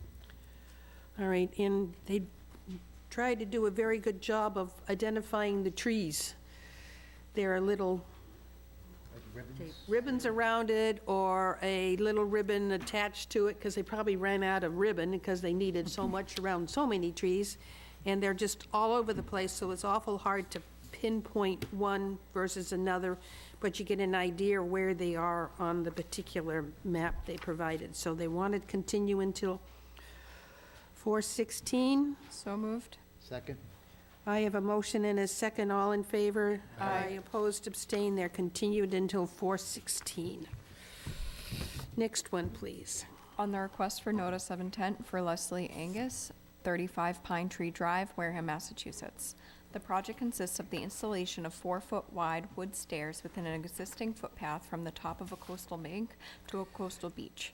Map 5, Lot LC29A, 35 Pine Tree Drive, Wareham, Massachusetts. I motion to open the hearing. Have a motion? And a second, all in favor? Aye. Opposed, abstain. And who's here representing the project? Bob Rogers, GAF Engineering on behalf of the applicant. I swear to tell the truth and nothing but the truth regarding 35 Pine Tree Drive project. I do. Thank you. Okay, talk to us about, I could never get up and down that slope now. Yeah, so I did put a stake at the top of the path and down at the bottom of the beach where the steps would go. It's pretty well worn. You know, there's a just a seemingly pretty old path from the back of the house to the beach. You know, it's a lot of pines, so, you know, it doesn't take much foot traffic to keep it free from vegetation, but, and I think at the very early stages of this, Leslie Angus did reach out to Conservation and to take a look at it and see what they thought.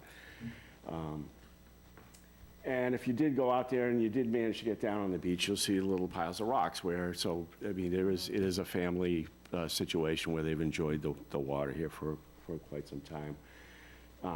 So it's a proposal for a 4-foot wide set of wooden stairs installed on helical anchors, or helical piles, they're sometimes called, but they're pretty small. So the lumber and the material would just come in from the house, and, you know, I think it's about 30 feet in length, and so we got about a 15 at the top and a 4 to 5 at the bottom. So, and it is very difficult, just with the loose sand, to get up and down. So we've got just a little bit of compost stock, just to, you know, kind of keep the contractor in that area, if you will. There's no need to stockpile anything other than up at the top. You know, I have a couple of pictures if anyone didn't have the opportunity to go out there. But I just see this as, you know, installing the helicals, the posts, attaching the stringers. You know, there's 2 landings, and we took a little care at the bottom. We didn't want to put anything on the beach at the bottom, and we also didn't want to bury the stringers in the beach to get that last step. So we have, they're calling for brackets for the last step, so that basically, you know, everything other than at the top, everything stays above the coastal bank. There's no kickboards for the steps. They're open steps, so, you know, when storms come, they'll be able to go through the steps. Not to say that, you know, there won't be damage from time to time, but, so this would allow them to safely access the beach and still meet the performance standards for a coastal bank and coastal beach. Thank you. Questions? Joe? How deep are the pilings going into the side bank there? So they're helicals. You know, we're sort of depicting a depth, but, you know, we're not structural engineers, so, you know, I mean, I assume they come with a certain length, and, you know, maybe you can adjust the length based on the shaft, if you will. But the 12-inch diameter helicals, that's one size, and so I think, you know, you could put a torque wrench on them, but I think it's when as they're installing them, you know, once they get down to where they can't turn on it anymore, you know, the uplift is with the dimension of the helical, so they should go in pretty easily and just be very difficult to pull straight out. You said most of that soil under there was pretty sandy. I guess my only kind of concern there is just how deep are those actually going into the soil to make sure that there's no more erosion and nothing that's going to just sweep these stairs away? Yeah, well, once they're in, and, you know, again, it'd just be a guess on my part, but certainly, you know, 4 to 6 feet, 4 to 5 feet, you know, just enough to where the point where you're getting resistance, and it's very difficult to put them in any lower. And then, you know, once the stairs are installed, then basically you've got just the weight of the lumber on them. But, you know, it's the better option than sonotubes or, you know, those Bigfoot ones where you'd have to excavate and put in concrete. And, I mean, we just jumped on these as a means to anchor the stairs without the need for concrete or equipment. And Have you done many projects like that similarly with these kind of, not me personally. You know, most projects aren't as sensitive as this, I guess. So, you know, people just say, oh, I'll just grab an 18-inch, you know, sonotube and mix a few bags of concrete, and they're, you know, typically supporting the deck on their house or that kind of thing. I think this would, if you get bad storm damage, these are gonna be reusable. There's really no harm if they, I mean, I just see the contractor only going as far down as he needs to go to get a good support for the stairs. no further questions, thank you. Kwame, No questions, thank you. Michael. Now, I may have went during a low tide portion of the day. Any risk of high tide coming up and disrupting the construction at the bottom of the stairs by any chance? So, we get those astronomical tides, right, and we get the storm tides. You know, the mean high water is at 1.5 in this area, and we're, 4.5 or 5. So no normal tide is going to touch the stairs. You know, you'd have to have some storm, some wave action associated with it. So it's certainly going to happen at some point, but not as a normal occurrence. Okay, and you said all the construction equipment is going to, It can all be- all the construction equipment is going to be stored at the top, you Well, said? it can all be brought in from the back of the house. Nobody's going to need to offload anything on the beach. There's not going to be anything to remove. I don't even see like any excess sand from installing the helical. It's not going to, And maybe not necessarily a conservation issue per se, but there's going to be no issue, because it did seem like a somewhat lengthy footpath to get down there, but there's not going to be any issue to get down there by any chance, because it did seem like a little hilly to get down there, so it's not going to be any issue getting down there at all by any chance, or? No. Nope. I mean, if I'm totally wrong and there's something else that has to happen, we would have to come back for ask for an amended order. I don't see any equipment whatsoever. I just see manpower and, just everything coming in from the backyard. All right. No further questions, thank you. Autumn. No questions, thank you. Paula Jean. No questions, thanks. Scott. They're made out of stainless steel. Do you know what they're made out of, those anchors? I think you can get them stainless. I think you can get them galvanized. I'm just trying to see if we... It says hot, dripped, galvanized. If I'm reading the plan. So, 10, require contractor to submit manufacturer model number and shop drawing to the engineer for approval. I don't know if you're looking somewhere else where it says hot dip? Yes. Okay. There's pointing to one of the helixes, the second one up from the beach. Oh, okay. Well, so, right, so all of our hardware, we're saying, is going to be, so it's That's the CA treated hardware. lumber, and then the okay, so, right, all hardware to be hot dipped galvanized. Or the better alternative would be stainless, but we're saying it's at least got to be hot dipped galvanized. But, I mean, the helicals, I just don't know if you have a choice of galvanized stainless steel or aluminum or, but it would be environmentally friendly, at least, either of those options. They'd certainly want to pick what is appropriate for in this alt environment. That was the essence of my Yeah. question. Thank you. Jessica? No questions. Anybody online or in the audience to talk to this project? Christine, your comments, please. I have no comments. They have the risers being open on the plan, which it will be good for any sort of transport of sediment from the coastal bank to the beach. So I think that's nice. Okay. No, I see no one. I motion to close the hearing. I have a motion and a second to close the hearing. All in favor? Aye. Aye, opposed, abstained, 700. The hearing is closed. And Christine, your recommendation? Standard order of conditions with a report of just when those helical anchors do hit refusal, just so we know how deep they are.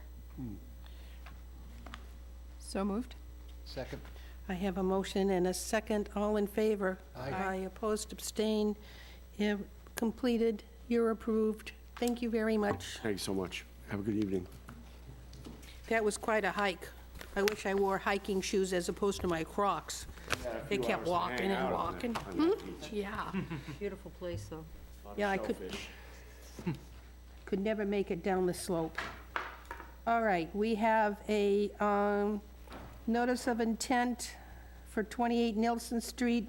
I thought we took this out for, They're continued to the 16th. they are already continued, Yes. so we're already continued until the 16th. Correct. Okay. So that's not new. So we now have 0 Maple Spring Road.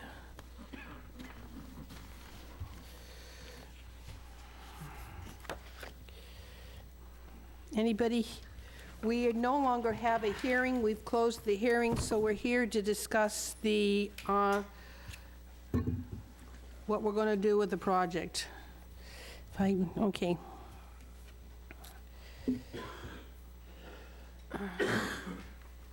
We were given a copy of the proposed order of conditions. They were modified recently. Josh or Christine sent them out with red on it. Is there anybody would like to discuss the order of conditions that were presented to us? Clear? One question, all right. I know with the red line correction, it went, number 5, it went from 1 acre of tree cover for minimum restoration. And I was trying to remember, without going back through everything, how many acres were being clear cut at the outset? 'Cause we're asking for 1.6 acres now to be restored. But how big an area was Let me find my, unrestored? let me find my, I think the 1.61 is the jurisdictional area that is being clear cut. So the area that you have jurisdiction over that is being Oh, clear okay. cut is Okay, that's why it was- 1.6 acres. it was the- so tree cutting and stump removal, Stacy, is I that have it number accurate? 16.14 acres. Oh, 16. That's the total project, that. Stacy, Sorry, you have to come up to is the there, microphone. please, can you come up so we can at least answer some of the questions we have? We're taking no new input, but we would like to have some questions answered. Is that all right? Yeah. Stacy Minahan with Beals and Thomas.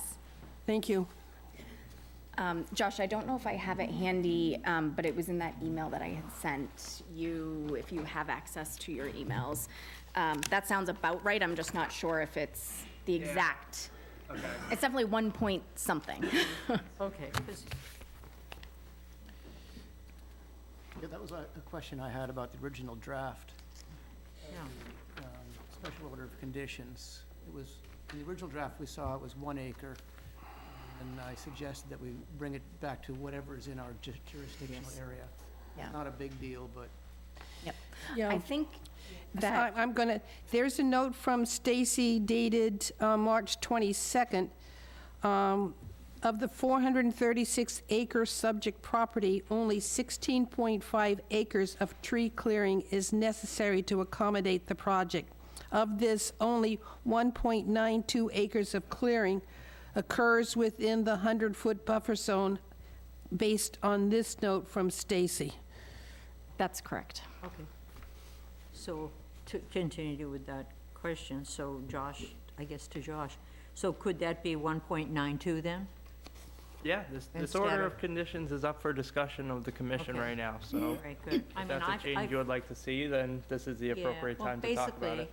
I'm thinking if you came in and say took down 20 acres of trees and then the whole thing is decommissioned, then 20 acres of trees would be put back. That was how I was looking at it. So when I saw the 1 acre initially of the 1.6 acres, I thought, wait a minute, that math didn't seem, Well, that's all we, Yeah. that's all we, But that's that's all all we're within allowed. us, yes. okay, Everything else is outside of our, unless it's a gift. yeah. So, any other comments on this order of conditions that Josh has provided us? I'm going to go around. Joe? Just on the order of conditions. If that is the only thing we're going around for, then I have no questions. I do think it's a very long list of conditions, though. I'm looking through them again. I have no questions. Kwame? No questions. Michael? No questions, Madam Chair, thank you. Autumn? No questions, thank you. Paula Jean, anything else? Answered, no, thank you. Scott? No, thank you. Jessica, you were not here for any of our discussions, so that, okay. So this is the order of conditions. Christine, any comments? She left. Oh, should have looked up. Josh? I'll try to speak on behalf of Christine. I believe her recommendation would be to issue a standard order of conditions with the conditions outlined. The red line draft conditions with the increase to, was it 1.92 92. acres? Yes, correct. Thank you. And these order of conditions that we have are dealing with 11 different conditions. And they need to be attached to the minutes, okay?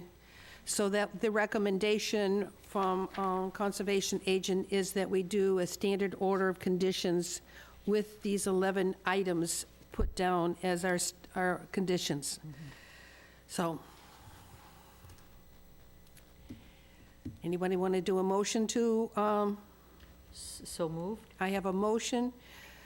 I have a motion. Second. And I have a second. And this is to approve the project with a standard order of conditions with the 11 additions of it. And I'm going to ask for a roll call vote, but I will also ask that for those who will not support the motion, I'm going to ask that you provide this committee the bylaw that you are going to use to deny the project. But I'm going around first to ask, Joe, your vote, please.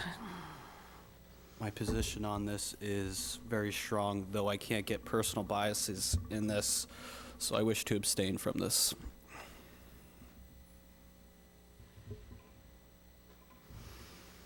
Okay, Kwame. After a long, hard study on this, I am also going to abstain. Michael.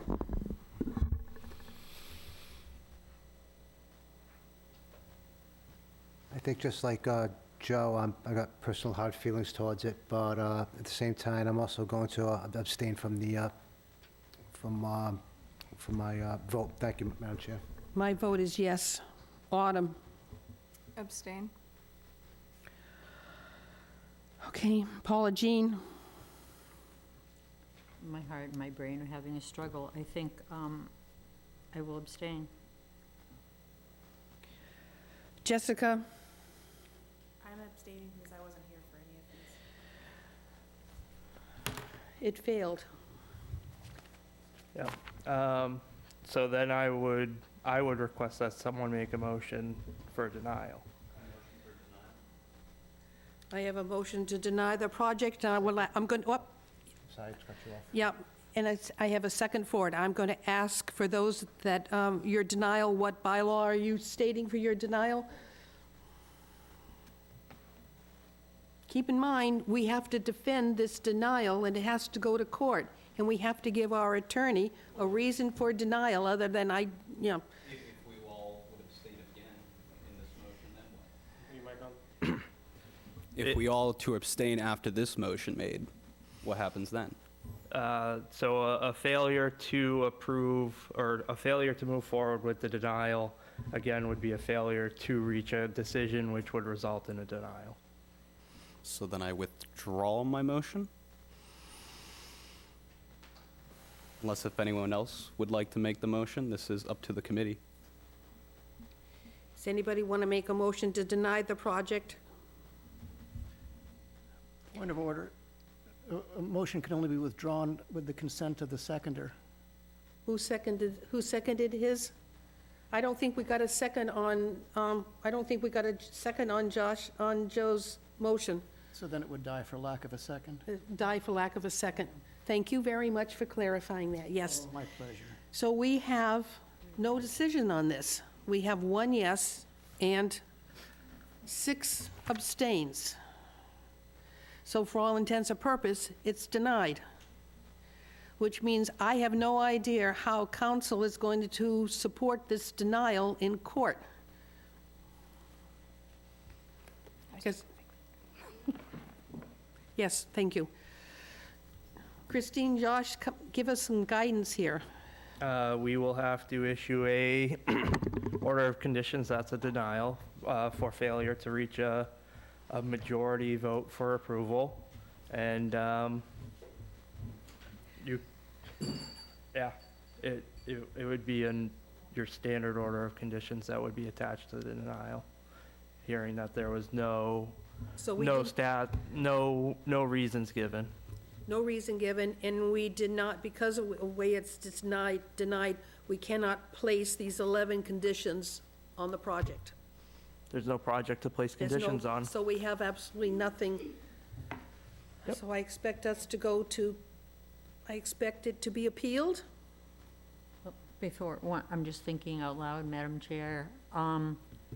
There's no way we can back up and continue it and have an executive session? Nope, Is there, I don't think so, because I we don't are. remember this. is in there any Robert's rules. point after ultimately no decision is made today that the applicant goes in front of another board for their approval? Outside of my, So there's no requirement that any board,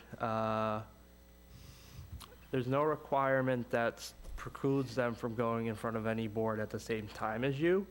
Where site plan review under our zoning bylaw does require there to be either a determination of applicability or an order of conditions in place from the Conservation Commission.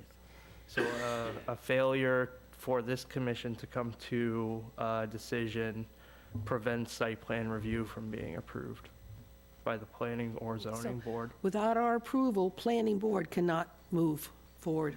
or zoning board. Or This- zoning, This is likely to yes. go in front of the zoning board. And I'm really disappointed that so many of you chose to abstain as opposed to making a stand on this, but that's my personal opinion on it.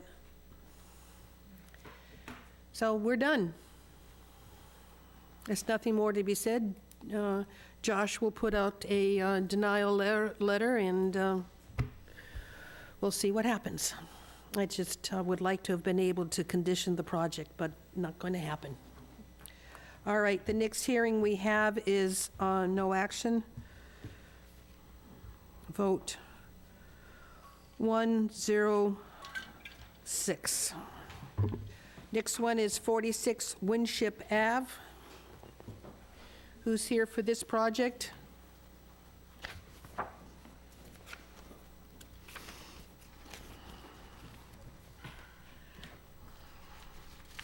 Good evening, Brad Bertolo, JC Engineering.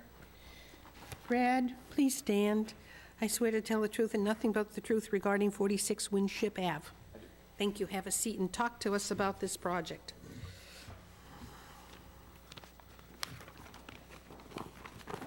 Well, I hope you had a chance to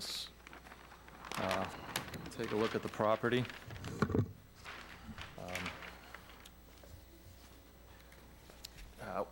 Again, Brad Bertolo with JC Engineering on behalf of the property owner.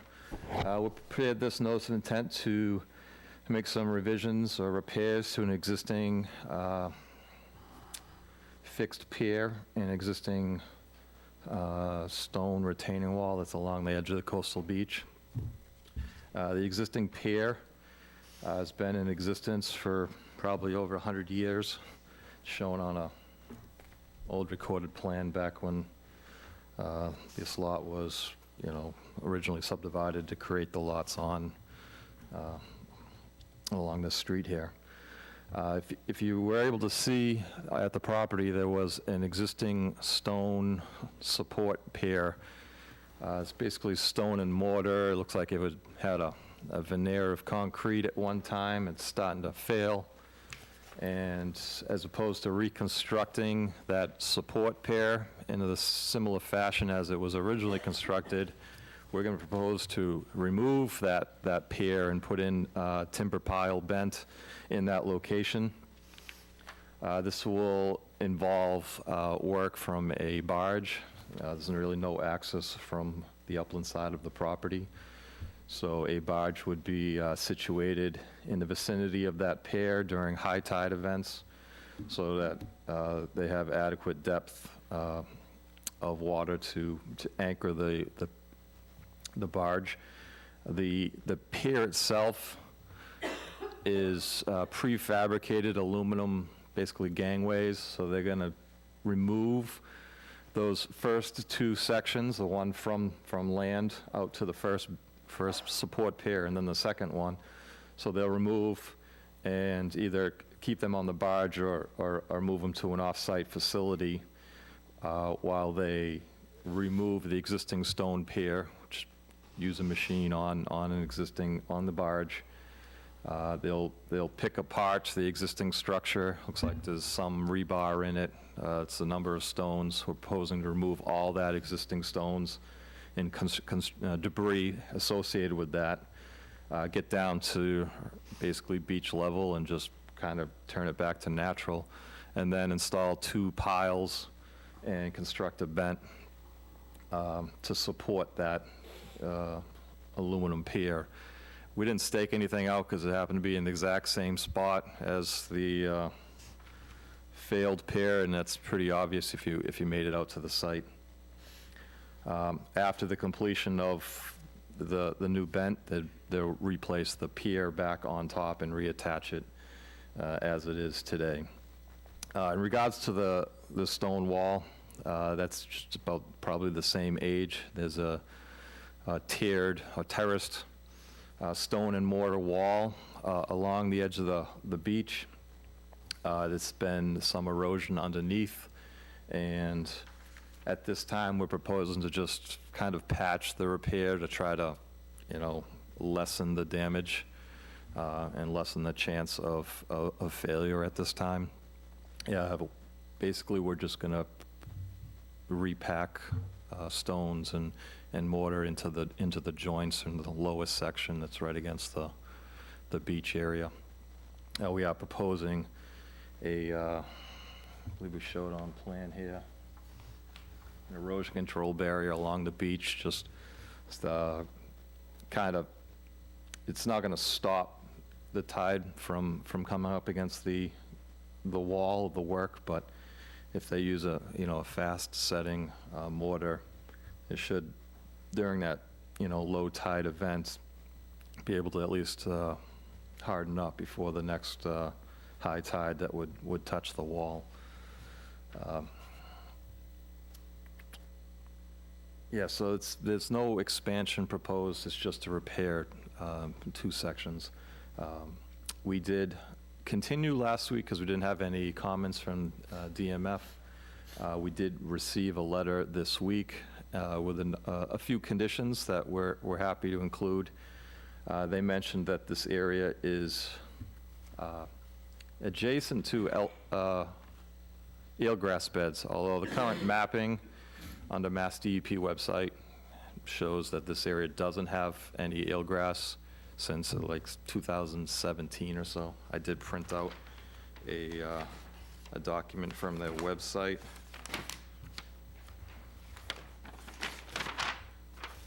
More than happy to submit it. I didn't mark out the location of it, but we're kind of in this area. The pink represents the eelgrass survey, and this is the most recent one between 2019 and 2023. Again, the only ground disturbance would be for the potential maybe 2 anchor points on the barge itself. And we're more than happy to put a condition that this work takes place during high tide events, so that there's the 2 or 3 hours before high tide and the 2 or 3 hours after, where there's adequate water to maintain a barge. And then once the water at low tide, the barge is moved out into deeper waters. Again, I don't believe this will be a long project, but I definitely will, take place over multiple days and multiple tidal ranges. So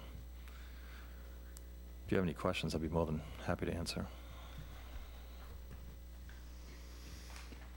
Joe? I have no questions. Kwame? Yeah, Brad, there's a couple questions. When you do this work, are you going to be adding any beach nourishment around, or is this, It's kind of a sandy in that area, so I think that removing that pier, actually the stone and concrete will actually benefit, because now we're reducing the footprint of that beach and eliminating that hindrance for stormwaters and sand sediment from moving. Right now, it's kind of like it stops a decent amount of water because it has a pretty decent footprint. I think it was roughly 80 square feet, but with the boulders itself, it's probably closer to like almost 200 square feet, just under 200, 180 square feet. and you said you have to do it in high tide because you need the barge to actually get there. Yeah, I need the barge to get there, so we need to You couldn't have do it, adequate water you couldn't depth. do it by hand in aqua suit? No? Yeah. No, probably not. Okay. That's all the questions I have, Brad. Thanks. Michael? Yes, I'm sorry, whereabouts is Winship Avenue on that map again?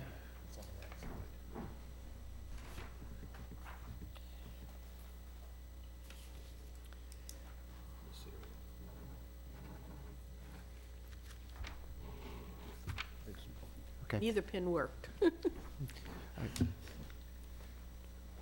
right, that's another question I had. Thank you, sir. Autumn? No questions, thank you. Paula Jean? I have a couple of questions. One, so you said you're fine with the 5 conditions that the DMF suggested? Yeah, that was not... Outside of the Zostera Marina habitat, and you said that map was from 21 to 2023. So I would think taking a visual, because things change, it comes and it goes. A visual so that you would still have that condition that it's outside of eelgrass habitat. There's 4 conditions. Okay, I could be wrong. The eelgrass habitat, the avoid grounding over the mapped shellfish habitat, concrete delivery vehicles prohibited from washing down equipment on site, that's 3. We don't anticipate concrete. You're not gonna It'll have any. probably be Okay, hand mixed. So we It's- can can that one. And that brings it down to 4. Staging and storage of equipment on the upland side, I only see 4. or on the barge platform, so there's gonna be no equipment whatsoever on the land or Not Physical other than, no trucks, no walking nothing. on the beach with, People some mixing walking tools. by with it. Yeah. Okay, all right, and then the final one was the refueling. Yeah, it's going to Okay. be probably all done from a barge and, back at, So as long as someone can do a visual on the eelgrass and knows what they're looking for, can confirm that. yeah, What a project. yeah. I hope he made it to the site, Oh, of because it's course. got a, Yeah. like a hatch to get down into the, Yeah, I couldn't pretty get, impressive. I didn't go down to the thing, but, amazing. I hadn't seen that house. It's my neck of the woods, but wow. This is what it was like when they first came before us. They stripped the whole yard a while ago, but it's been cleared up. Whoops, I guess that I got think the fixed. most, I looked online, there were 2 recent order conditions, and the most recent certificate of compliance was issued in, I think, Yeah, and 2021. This is, I mean, Boy, we've oh been to that boy. site more than once, but they stripped the yard, but they fixed it. Okay, That's good. Scott? So you're talking about removing 2 sections of extruded aluminum decking, is that right? Yeah, if you look at it, it looked like there were originally steel beams that supported a structure, because they're pretty much eroded, and they just got, prefabricated aluminum sections that, Right, so those steel beams will be removed as well? in that section, they're gonna probably have to. There's nothing gonna be holding them up anymore.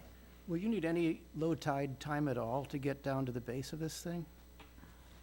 To remove any of the base material? Well, I think they're gonna probably just use machines to scoop out the concrete and stone debris. Most of it appears to be kind of like boulders that were, formed and either mortared or concrete to create that. Okay. I'll just make one more point, and that is that in the bylaws, and this is probably, and Josh and I talked about this today, there's an oversight, we believe, in the bylaws that the decking for upland waterways, ponds and lakes and so on allow for aluminum decking, but there's no allowance for that in maritime, along the salt water. Yeah. So, I mean, technically, you couldn't put that aluminum back in because it's not slatted. So there's certain requirements for height and width ratios, you're probably familiar with this already, Yep. and spacing between slats and all that stuff. So I would suggest that somehow in this, we would allow for that decking to be replaced, even though it's been removed for the project. Well, they're prefabricated, so I don't know why we're just removing, and then they're one section, so I can't just replace a. Well, that's what you're going to reuse them though, right? Yeah, it's just going to take them, store them off-site or on the barge, construct the bent, remove this pier, and then just place them back That's on the point I'm trying to make, that once they're removed, that you can put them back in again. So this would be an exception to the bylaws for constructing the decking of a. So you're saying would put it back in illegal, You'd be putting, That's right. Yeah. unless you had a helioarc welder and cut out slats. So I would suggest some kind of allowance for reusing that decking that's already there. well, the project was approved with that decking some time ago. Prior to that But they're bylaw. going to be removed. I don't want to argue it, but Yeah. just protect the work itself, Yeah. that we cover that base, since it's not allowed in the bylaws. It's pretty high up, obviously above the sediment, so Yeah. I think you get a decent amount of sun still make its way. Agreed. Yeah. And the bylaws need to be probably fixed to allow for that kind of thing. Yeah. Scott, correct me if you're wrong. You're saying that you're okay with it going back the way it is. You just want to point out the fact that it is going back and it's in conflict with the current bylaw. Correct. Thank you. Okay, thank you. Jessica? I do. What's that hose from the rain barrel going down onto the ocean? There is a hose leaving the rain barrel through the lawn, all the way down to the edge of the seawall. I didn't notice it. Not good. Want a picture? Sure. Got a picture of the, Oh, I see that, yeah. yeah, see the hose and go all the way down the yard into the water. Well, apparently they didn't want to use the grass to dissipate the stormwater runoff, so. Well, and of course, the day I was there, everything melted, so there was a lot of water flowing out of the... That's perfectly fine if that as a condition I to remove would that. have no yeah. problem if the hose was shortened and put into the flower bed it goes through and not discharge into the water. Is it discharged, or does it have an end? Like they No, use that water down there? I don't, It's just an open hose, and it just drips over the edge of the seawall. I'm surprised you didn't I catch didn't see that. that. I was looking at the tent floating in the water at the edge of the beach, and I thought, I wonder where that blue farm, did it wash in, or does it belong to the person who left the flip-flops on the No. back step? Here's a- The evidence of humans. Here's a question for you, Christine. I don't think I'm too happy with a visual of eelgrass. Would we be within our right to ask for a survey of eelgrass prior to the barge being placed in the site, so we know where it is within the, could not anchor within the eelgrass habitat? Is there any way to confirm what is out there for eelgrass? Because it's about the time you can do it in the spring, is to do an inventory of the eelgrass. thought you did that between July and October. Oh, not spring? Trying to remember. I'm just trying to say, is Yeah. it something we could condition on it based on the DMF saying, do not anchor within eelgrass habitat, and I would be dismissed if I did not play Denise saying, where's the eelgrass? Here, here. Just, Brad, when was the original dock approved, do you know? That, I don't know. It was shown on a plan from 100 years ago, and I'm assuming it was the same. Yeah, that's an old one. Yeah. Can you go out on the dock at low tide and look down and see if there's eelgrass down below? Is that an easy way it's to where do a the barge survey? would be anchored. Yeah, I know, but it's got to be Right. close. It's I gotta be mean, close to I'm the dock. sure, but, I mean, I don't believe that you would go out there at this time of year when, you know, you would think that we have to, if you do an eelgrass survey, you have to wait till like July or It grows. between July and It October isn't to actually. springtime? It's summertime? I thought it was springtime. I think it's summertime. Mm. Yeah, I think it's summertime. Good. I mean, I guess this, so Christine has a layer pulled up here, which is, what layer is that? Which, this is the Mass DEP eelgrass viewer, which you had a picture Yeah. depicting the Yeah, the- eelgrass colonies that were around the area, Yeah, so, yeah, last mapped in 2017. I am not sure when the last time this was updated. They typically are supposed to be updating this every 5 years. So I guess if I'm looking at the layer, there's no mapped eelgrass habitat near the structure. I guess what you could do is maybe take one of the old DMF recommendations for time of year and everything and impose it. I'm thinking of, one of the other projects where you've had an eelgrass survey done, the DMF would have issued comments on that. Yep. They would have been a time of year restriction, no anchoring in an eelgrass bed. That was where they wanted to pier off of Cremisa, and we found an eelgrass attached to a seaweed. Oh. Yeah.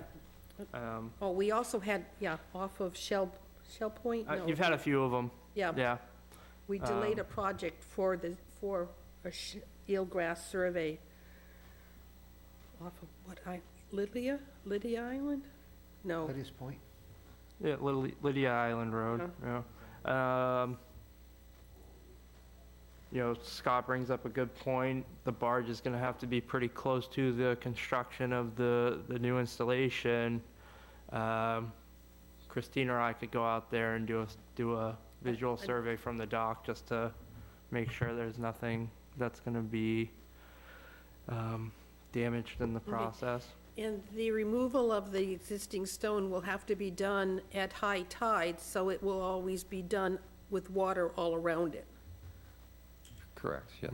It will be done For the most plus or part, minus 3 hours of high tide. Yeah, I would assume so, depending on how long of a reach they have, but the topo around that structure is almost -2. I think mean low water is -2.1, so pretty much about that location. So yeah, I would anticipate there'd be some water for the barge to They'll be... never be, for them to be dry, it would have to be low tide, and we can't put a barge Yeah, to do the work at low tide. Okay. unless it drops off quicker, more towards that second pier. Are we talking about two anchoring sites? So one for the work and one for overnight storage?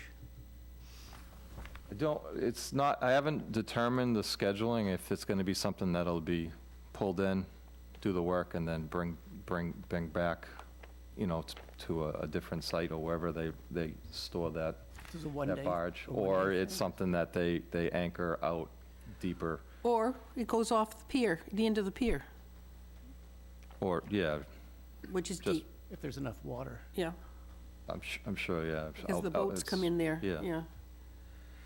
All right. Is there a timeline of when you expect to do the work? Is there an Well, approximate? my clients wanted to do it like 3 months ago, but Okay, that's I get just it. didn't... Yesterday. Yeah, so, Alright. like, as soon as possible. Okay, thank you. Okay. Anybody in the audience or online would like to speak to this project, please come forward and identify yourself. I am Terry Edwards, and Please have a seat. you want me to have a seat? Yes, I need you to get up to the microphone so our recording can get you in our minutes. My name is Terry Edwards, and I have a home next door at 50 Winship, and we're in favor of the pier getting fixed and whatever has to be fixed, really, because the shoreline has got a lot of concrete, and it is deteriorating, dropping into the water, and it just sits there. So you can see the pier that's out of the water. Even at high tide, it's out of the water by 4 or 5 feet. Okay. Thank you very much for So your we're in comments. favor of it. Thank you. Thank you for your comments. Anybody else? Christine, your comments, please. I think you guys have got most of it covered. None of the work's being done at low tide, so there isn't any need to be worrying about grounding over shellfish habitat. The only thing is really the eelgrass to determine whether or not there's anything there, so. Okay. Seeing no other comments? I motion to close the hearing. I have a motion to close the hearing. I have a second. All in favor? Aye. Opposed, abstained. We're closed the hearing. Christine, your recommendation. Standard order of conditions with, cooperation with the Mass DMF letter dated March 31st, 2025. The pier work to be done during the high tide only, removing that hose from the water, and for somebody from the Conservation Department to go out and visually inspect for eelgrass at the time of construction. Can we put a high tide plus or minus 3 hours? Yes. So moved. Second. I have a motion and a second. All in favor? Aye. Opposed, abstained. Done. Thank you. Thank you. Okay. Next, we have, Madam Chair, if I may, would you mind taking, I think that's the next thing anyway. report of the land use coordinator number 4 out of order? That is the discussion about Hidden Trails request to withdraw and an administrative correction. no problem. Okay. So there's been a request upon the applicant to withdraw a recently issued order of conditions for the Hidden Trails subdivision, which was your order of conditions SE 762895. The reason you're seeing this as a withdraw instead of a request for a COC with no work being completed is because it hasn't been recorded at the Registry of Deeds as of yet. So the requirement to get it a certificate of compliance doesn't exist. So they're requesting to withdraw that application and do none of the work proposed. Now, to clarify, we've had 2 order of conditions, 2 hearings and 2 approvals for this project. The one they want to withdraw is the one that we did regarding It would the be path around the river, the pond? Nope. So it's for the entirety of the project, but it's just their most recent submission of it. Which- So they had come back with Help this. me identify between the two of them that we approved. Okay, so the first one you approved was SE 762815. The second one which you most recently accepted is SE 762895. They both pretty much had the exact same site plans with them. There was I think a minor revision to some of the stormwater basins in the most recent one. What we're gonna do is we're gonna correct that administratively, and the site plan that was identified in the first order of conditions was dated incorrectly on my part. So there's gonna be an administrative correction to fix that. So the request in front of the commission tonight is to withdraw SE 762895. Okay, And then the second request is to allow for an administrative correction of SE 762815 to reflect the correct plan date. So we had, again, Brad Bertolo for JC Engineering for the applicant. We had submitted a second plan revision to address the peer review comments on March 20th, the same night that we had this hearing. It was discussed at that hearing, but the order of conditions referenced the prior revision that was dated February 9th, 2024. And there were very minor elevation changes on one of the drainage infiltration basins. Nothing to do with any of the work. Actually, that one I don't even think took place. That one might not have been, for the most part, in any jurisdiction. Maybe a portion of it was within jurisdiction, but that was the really only change that took place. So we had originally asked for a new notice because we didn't think that we could go through this administrative process. But after speaking with DEP, they said that it's an allowed process because that set of plans that I submitted on March 20th was discussed at that hearing. It was the set of plans that you approved. Yeah. The error came in the fact that I had prepared the order of conditions prior to the meeting, and then they had presented a new plan at the hearing. Okay. And I just never was able, I failed to put in the correct revision date. so we're looking for a vote to withdraw 762895 That's correct. and make the administrative plan date change for 762815. That is correct. Okay, I'm going to ask the question, why are they withdrawing? Because they have an open order of conditions that allows for the work to be completed already. And they can administratively correct the first version of the application. Okay, so 2895 is moot. It means nothing because everything was done under 2815. Ultimately, at the end of the day, the remedy for closing that one out, if you don't accept the withdrawal, would be they come in front of you, they record it, and then they come in front of you for a COC of no work to have been completed under that So it'd be just as order. easy to get rid of it now, as opposed to taking it to the clerk, to town Yeah. clerk, to the Registry of Deeds. registry of deeds, and then have it reversed. Okay. Yeah. Any questions? I'm going to ask, do you understand what we're doing here? Joe?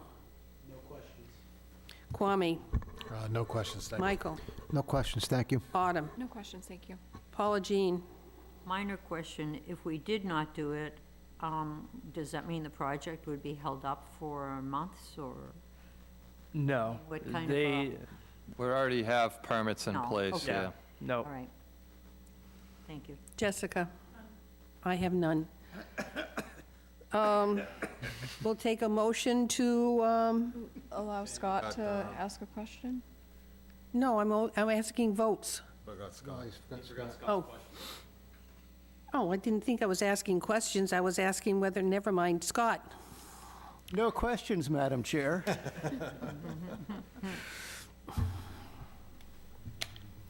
So, I need a motion to withdraw 762895 and administrative correction for 762815. So moved. Second?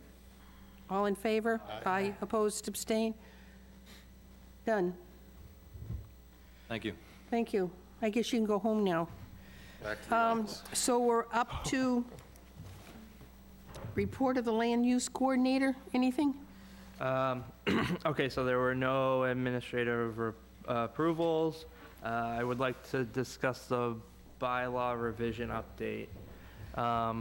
So Scott had suggested on the months that we have 5 Wednesdays, that the 5th Wednesday be utilized to bring the bylaw to an actual meeting and a discussion under a workshop.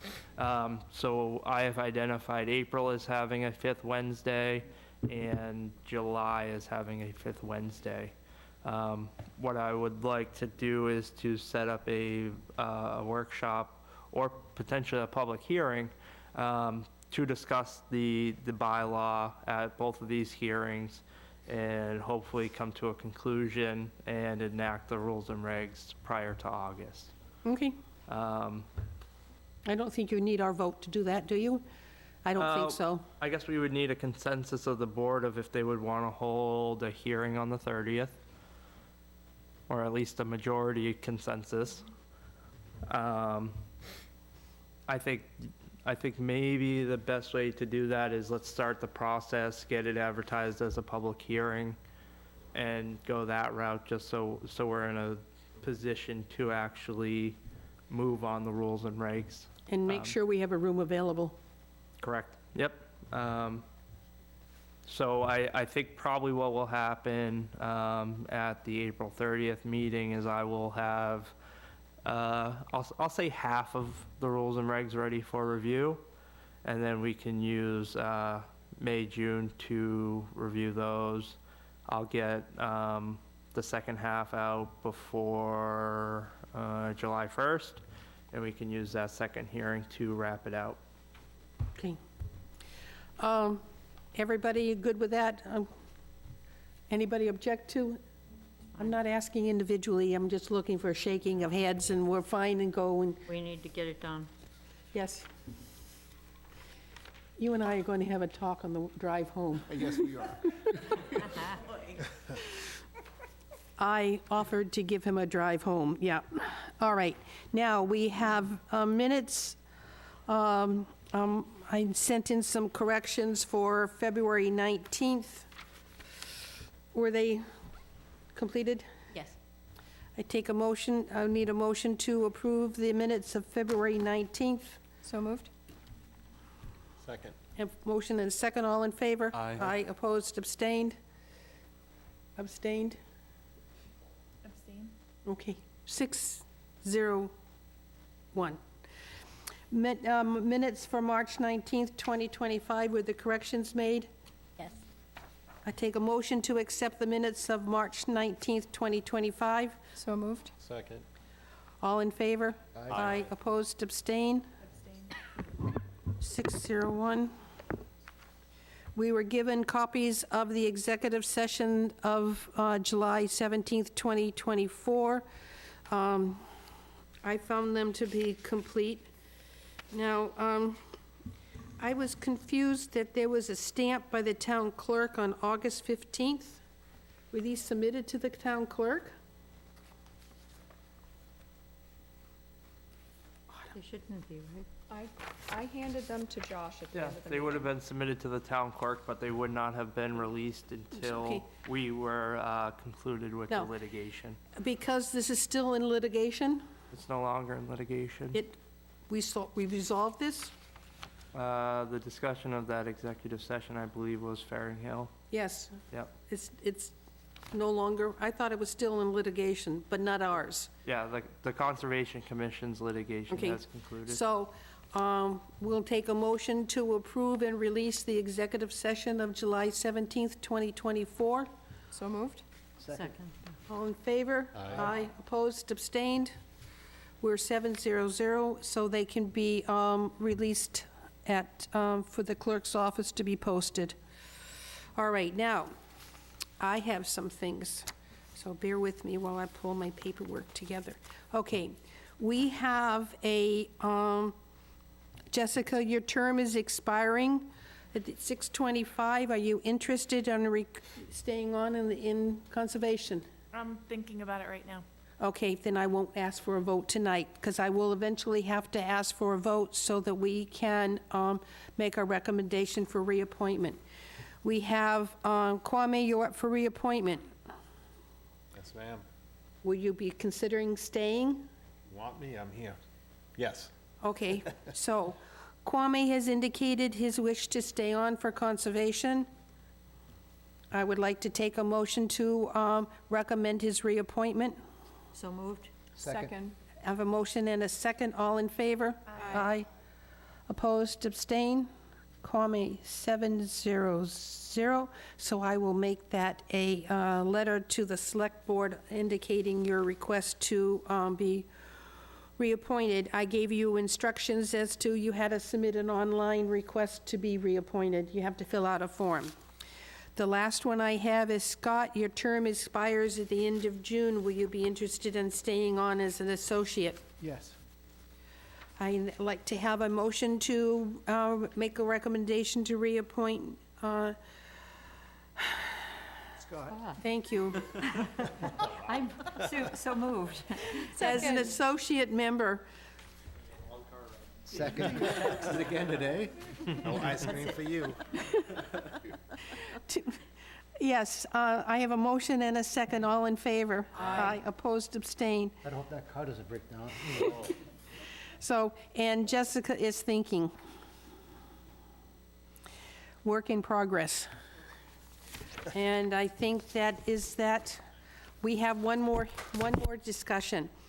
Every year, we, as a Conservation Commission, select someone to represent us on Community Preservation Committee. I would like to be considered for that. What would you bring to that position? I don't know. Long time? So What's the nomination process? How do we do that? we just make a motion to appoint me as the representative from Conservation on CPC. So moved. Second. All in favor? Aye. Opposed, abstain. I'm voting for myself. Thank you. Yes, standing on CPC from Conservation. 700. I think I'm done with my notes. Does anybody have anything else? If not, I would just like to note that Paula, Jean, and I did you get paid? not yet No way. received. What? And it's Josh, Goodness. come on.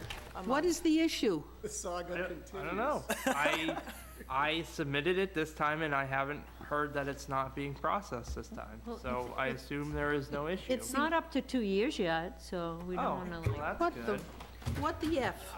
That's not Oh, it fair. is? Yeah, mine's over 2 years. Oh, okay, I gotta do the math then, because I think we were at the same. Oh, my word. All right, I motion to adjourn at 8:43 PM. Second. All right. Second. All in favor? Aye. Opposed, abstained. Abstain. We Thank all you, abstain. folks. We have some paperwork to sign, and then we can go home. Good night. Are we off? We're off. Are we off?